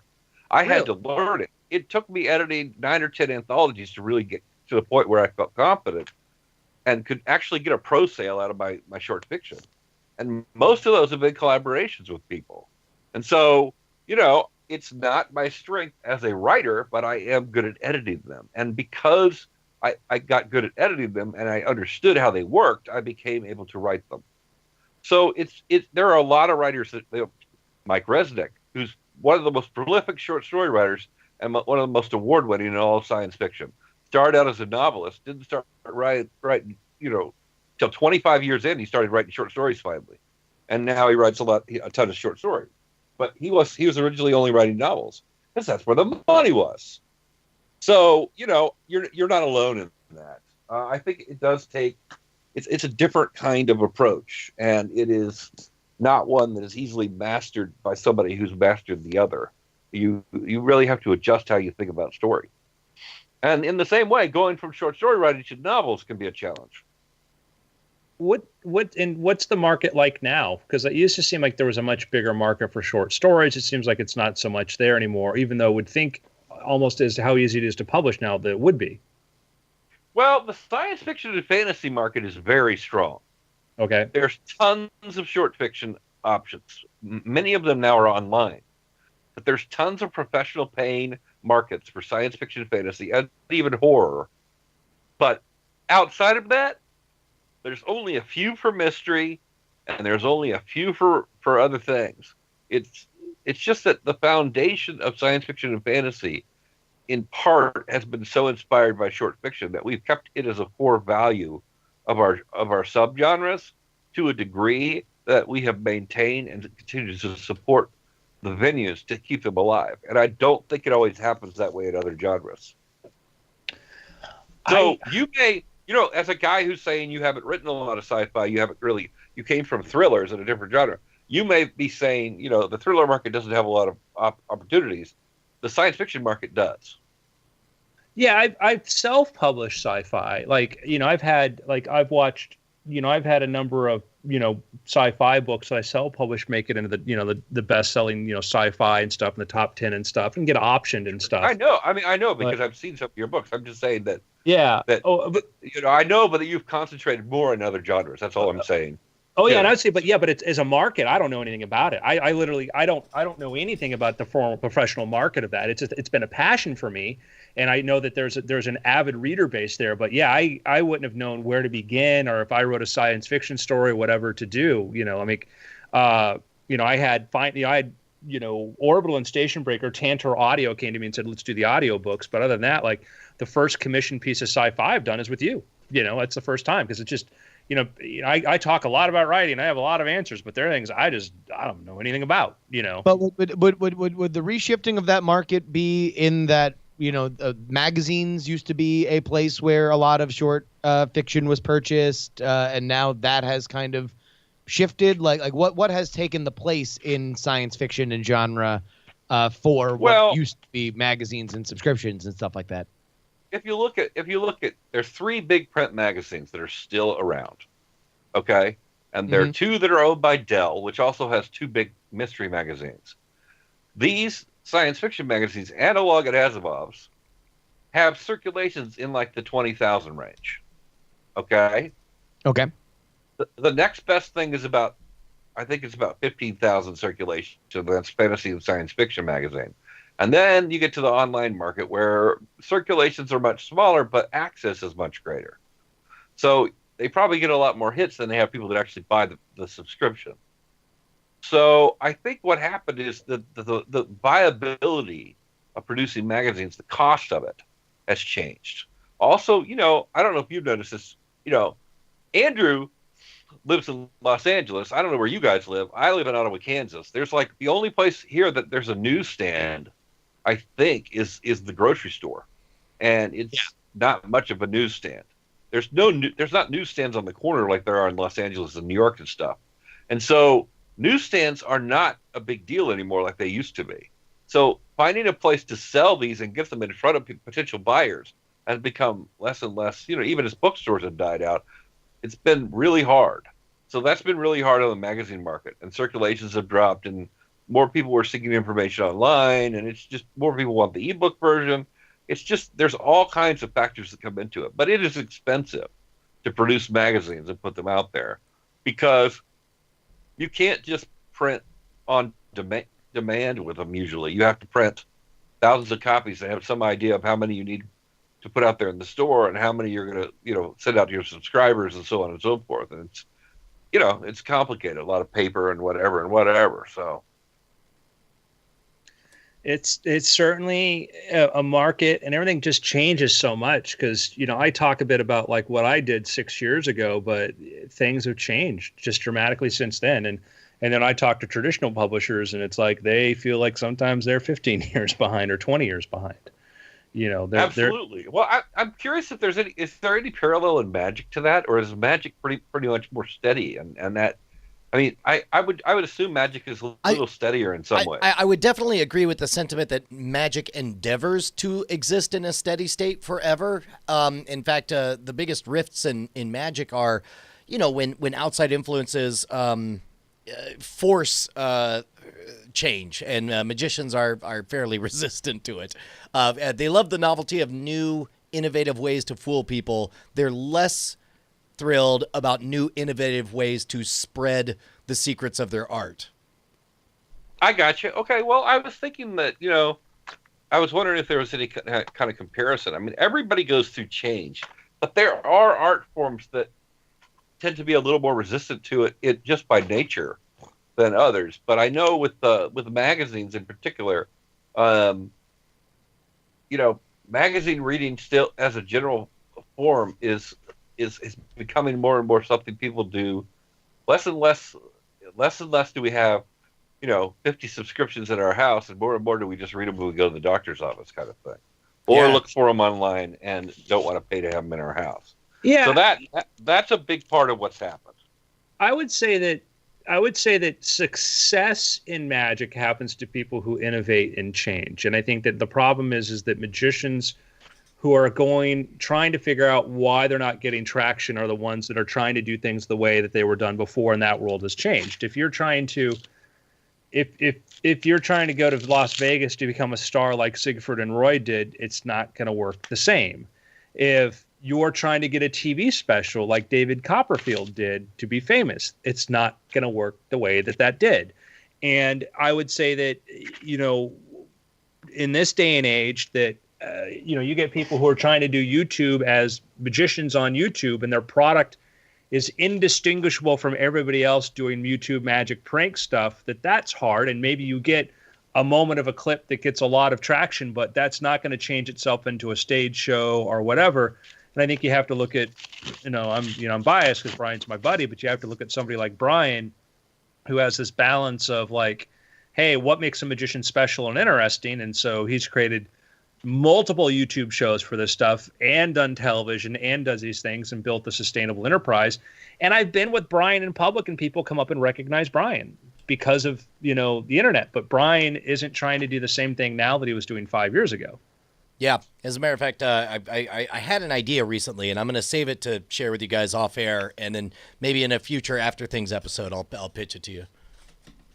Yeah, just tease us and leave us hanging. No, sorry, that's exactly what's happening. No regrets, YOLO. I found that, like, for me in promoting, like, 4 or 5 years ago, I probably should have done like a YouTube channel talking about writing. But for me, live streaming's been a great thing because people dip in and out, and I know that it's easier for people to skim and find you while you're live streaming. It's very easy to be discovered from there, whether you're here or more easy on Twitter and Periscope, really, for me. But it's more easy. But 5 years ago, you couldn't have done that, see?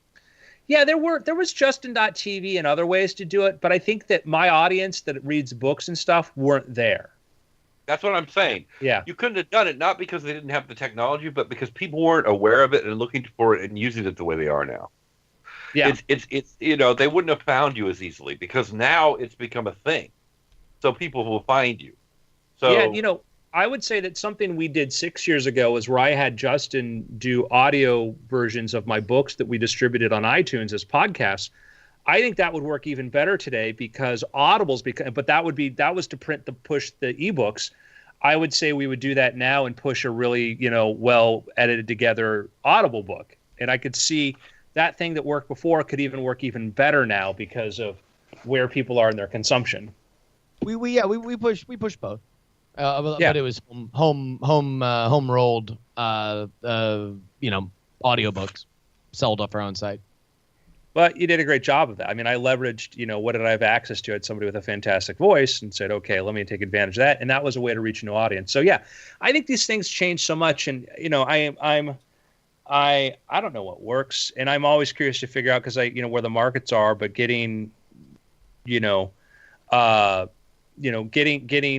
stories out there, et cetera. And somebody points out in the discussion with Sigler,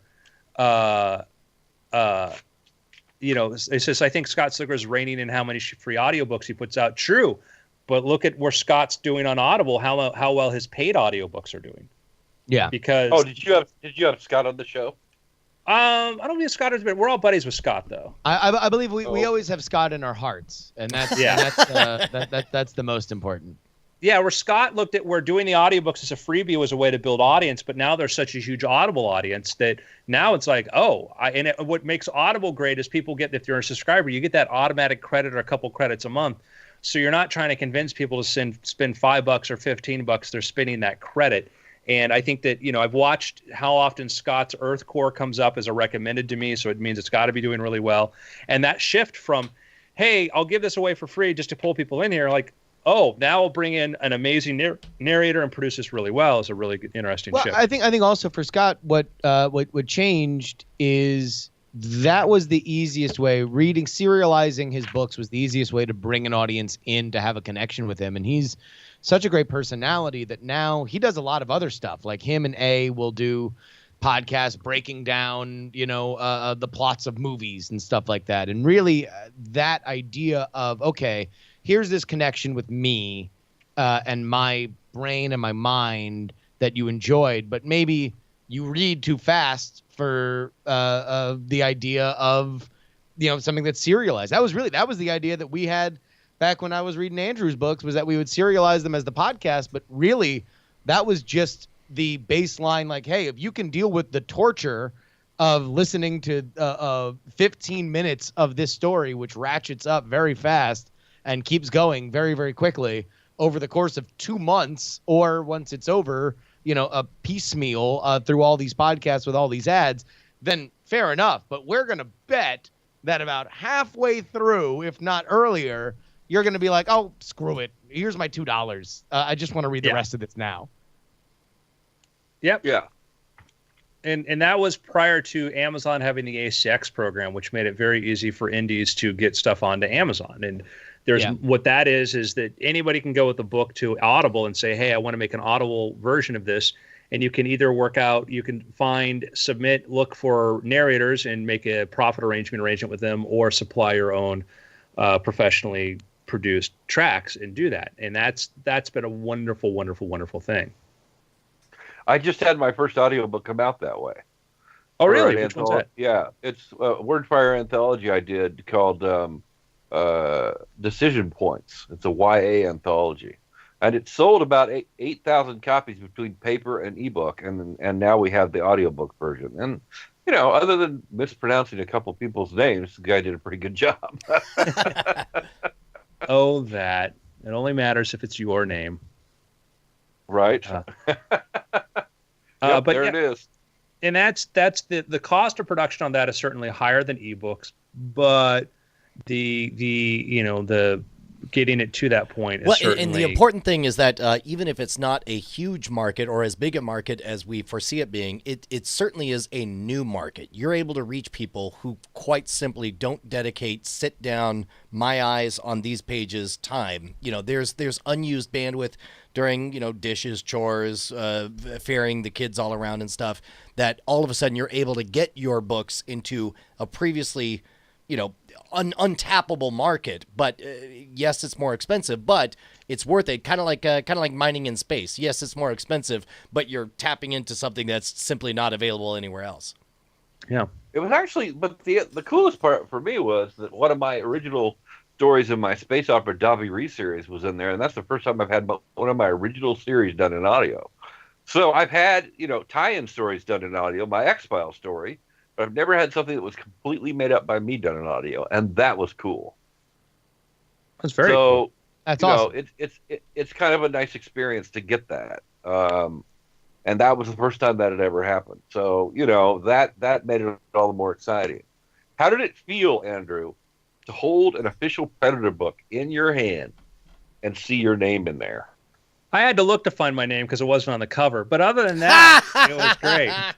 And I didn't realize I could put in a page-length biography like everybody else did, but it was still really cool. First of all, it wasn't my decision to include you the way you were included on the cover, but you are on the cover, and you're you're inside the Predator armor. Look, that's where you I gotta ask for more. It's always what I'm gonna do. No. Look, it says it lists 5 authors, and it says and many more, and you are the and. And stands for Andrew. Well, but actually, look at the screen there. Look at who it says by. Look at that. It does. Yeah. You need to tell your friends at Titan that Andrew has some Amazon mojo going on there. It says here, Yes, Predator, I know if it bleeds. I know. I told them about that. That's saw amazing. That. I told them about that, and I said, "Get that son of a bitch's name out from being listed in front of mine because I'm the editor." And they said, "Who is he?" No, yeah, I'm kidding. I didn't say any of that. I made that. Brian, I I the am last so Brian Thomas. I am very grateful, very, very, very, very, very grateful for the opportunity to be there, and it has been an absolute highlight for me. You did a great job. And the fans, more importantly, the fans loved the book, and they thought your story was one of the highlights. So, more importantly, we have succeeded.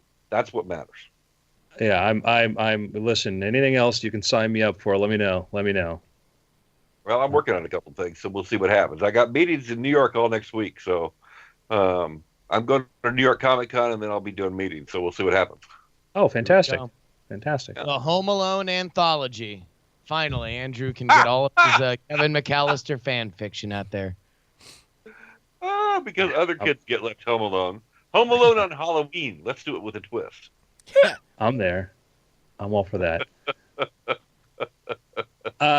So my pick is the Predator anthology. If it bleeds, it is a thrill to be in here. I am so thankful for Brian for doing this, for Peter J. Wax for making me aware of this, and I cannot wait to dig into this because it's like to see my name next to like some of my favorite authors is just absolutely wonderful, wonderful, wonderful, wonderful. So I'm super, super stoked about that. I'm bummed that I didn't get to do like my crazy pick was I wanted to do. I tell you about we have one idea that maybe might make it into another anthology, but the craziest one I want to do, I don't think they'll ever let me do, is I wanted to do a Predator Sherlock Holmes crossover. Nice. You know what's funny about that? That right now, first of all, Sherlock Holmes is in the public domain, so you totally could do that. Second of all, Titan publishes a whole series of Sherlock Holmes novels, like new novels all the time. And there's the Mycroft Holmes series written by Kareem Abdul-Jabbar that are also a series with Titan. So, it's not out of the range of possibility that Titan would go for that. I doubt Fox would. Yeah. Wah, wah. I just think that like the idea of Sherlock Holmes finding out why all these big game hunters in England have been killed in weird, mysterious ways would be such an interesting story. And at the end, spoiler, it's the Predator. He sits down and shares a pipe with the Predator, and they laugh. Exactly. My pick is The Pilot, the story written by Andrew Main in Predator If It Bleeds, available right now. That's right. He didn't get to do his first choice. I will say that. He pitched a story, unfortunately, that somebody else had pitched one a little too similar to. And so I had to make him do a second choice story. And I'm sorry about that, but that's the way it goes sometimes. Yeah, it was your loss, man. It was your loss. It just so happens that a New York Times bestselling author who commands $250,000 advances on his books wanted to do the similar story, and so I'm working on it. Working on it. Look, right? I apologize. We're all friends here, but I'm afraid I'm gonna have to call out what you guys are doing. Both you guys are just pandering to our guests here by picking the Predator stuff. My pick is pure and honest. My pick is The Naturalist, now available in paperback, available at Amazon.com by Andrew Main. Which did not a New York Times best-selling book. But it did spend most of last month at #1 on Amazon. So. Are you just going to keep picking different books or what? Or are you each picking a book? We're all picking you. This is a segment of the show where everyone picks something. Yeah, normally we actually curate stuff, but in this case we're just too giddy with the level of talent and success that we're surrounded by. I see. Okay, I just didn't know there was going to be so much picking going on this show. But anyway. Yeah, I'm super. I'm as an author, I feel so very fortunate to have 2 releases this month, have The Naturalist and be part of the Predator. That is it's exciting, and I'm very. I mean, the reason I asked you how you felt about being on it was part of the reason I do this because of that. Honestly, part of the reason I do anthologies is because I love when my authors feel good and excited about being in an anthology. That's part of the reason. See, that's like me. I don't know if you know there's a whole thing called love languages, but one of my love languages with my friends and family is to give stuff to people. And I'm telling you, it's really nice. The joy comes from watching them get the gift and appreciate it. So that's a big part of what motivates me as an editor is seeing my authors go, sweet, I get to be in the book. I mean, it makes you feel really good. It's absolutely. And it's funny too, because it's like, it's the connection I have to people who worked in the Predator franchise is fun. One of our friends, Larry Fong, is the director of cinematography for the new movie, and there's some other stuff going on there. But that was it was kind of cool to be like, oh yeah, by the way, I get to do this thing, Right. You have mutual friends who know Shane Black as well, besides Larry, right? Yeah. Yep. Yeah, and I met Shane years ago. I've read the script and Shane Black wrote the original Predator story, and now he's directing and writing the new Predator movie. Just sorry to interrupt you. He didn't write the original Predator story. That was Larry and John Thomas. He didn't do a rewrite on it? Oh, wow. He was brought... I don't know if he did or didn't. They've never said that. But the documentary that I watched, the reason they hired him to play a character, he was an actor in the original Predator. And right. The reason they hired him for that is they wanted a script doctor on set who could fix things if they needed it. Ironically, the original screenwriters who created it were also on set at the same time. So I'm not sure exactly what they were saying to them, but he's never said that he actually wrote anything or not. So I don't know if he did or didn't. You can be sure that there was some improvising and changing going on. Yeah, no, that's a great point. Always is on every movie. So certainly he contributed a line here or there, but whether he actually did an official draft, I don't know. No, it's a very good point. Very good point. Thank you for correcting me on that.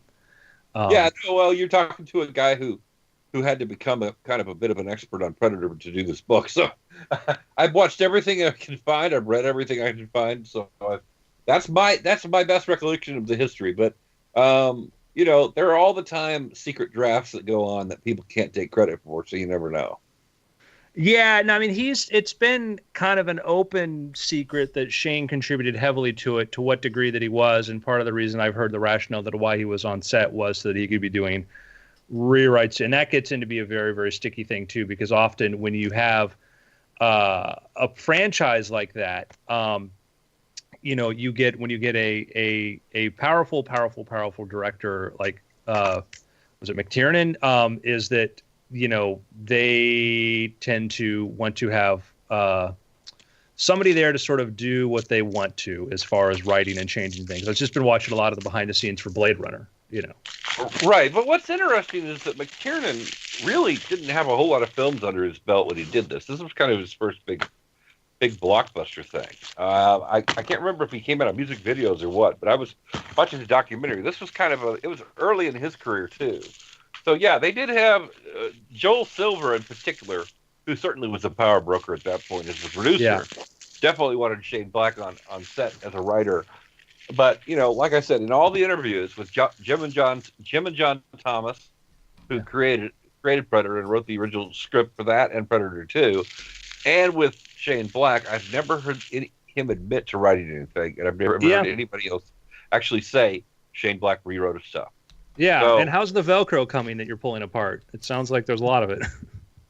Oh, I'm sorry. Hey, look, every once in a while, I just need some air there. I'm just saying. All good. No, I'm just kidding. Brian, thank you for coming in here and sharing this with us. I hope you come back again, and we love hearing more about the inside of the writing and the editing practice. You've done an amazing work before and continue to do that sort of stuff. So it's been absolute pleasure. So everybody check out Predator If It Bleeds, and I think you'll be delighted. It comes out October 17th, and it will be in all the bookstores. Wonderful. Look at that. Thank you so much, Brian. Thanks for having me, guys. It's been after. Awesome. Great show, guys. Is that your tagline? Well, sorry. Yeah, no, that was me trying to throw something that the dog had moved over, and it was plastic. No and I worries. saw No it. worries. That's fine. It's totally fine. I'm going That was to shorter dip than I out, expected it guys, to be. but I Well, love we- you all. did we Thank you talk again about so enough much, stuff? Brian. Yeah, no. After Things is sort of a cherry on top for the Weird Things podcast, and so yeah, no, a good 30 minutes insights to the life of an independent creator is what we aim for.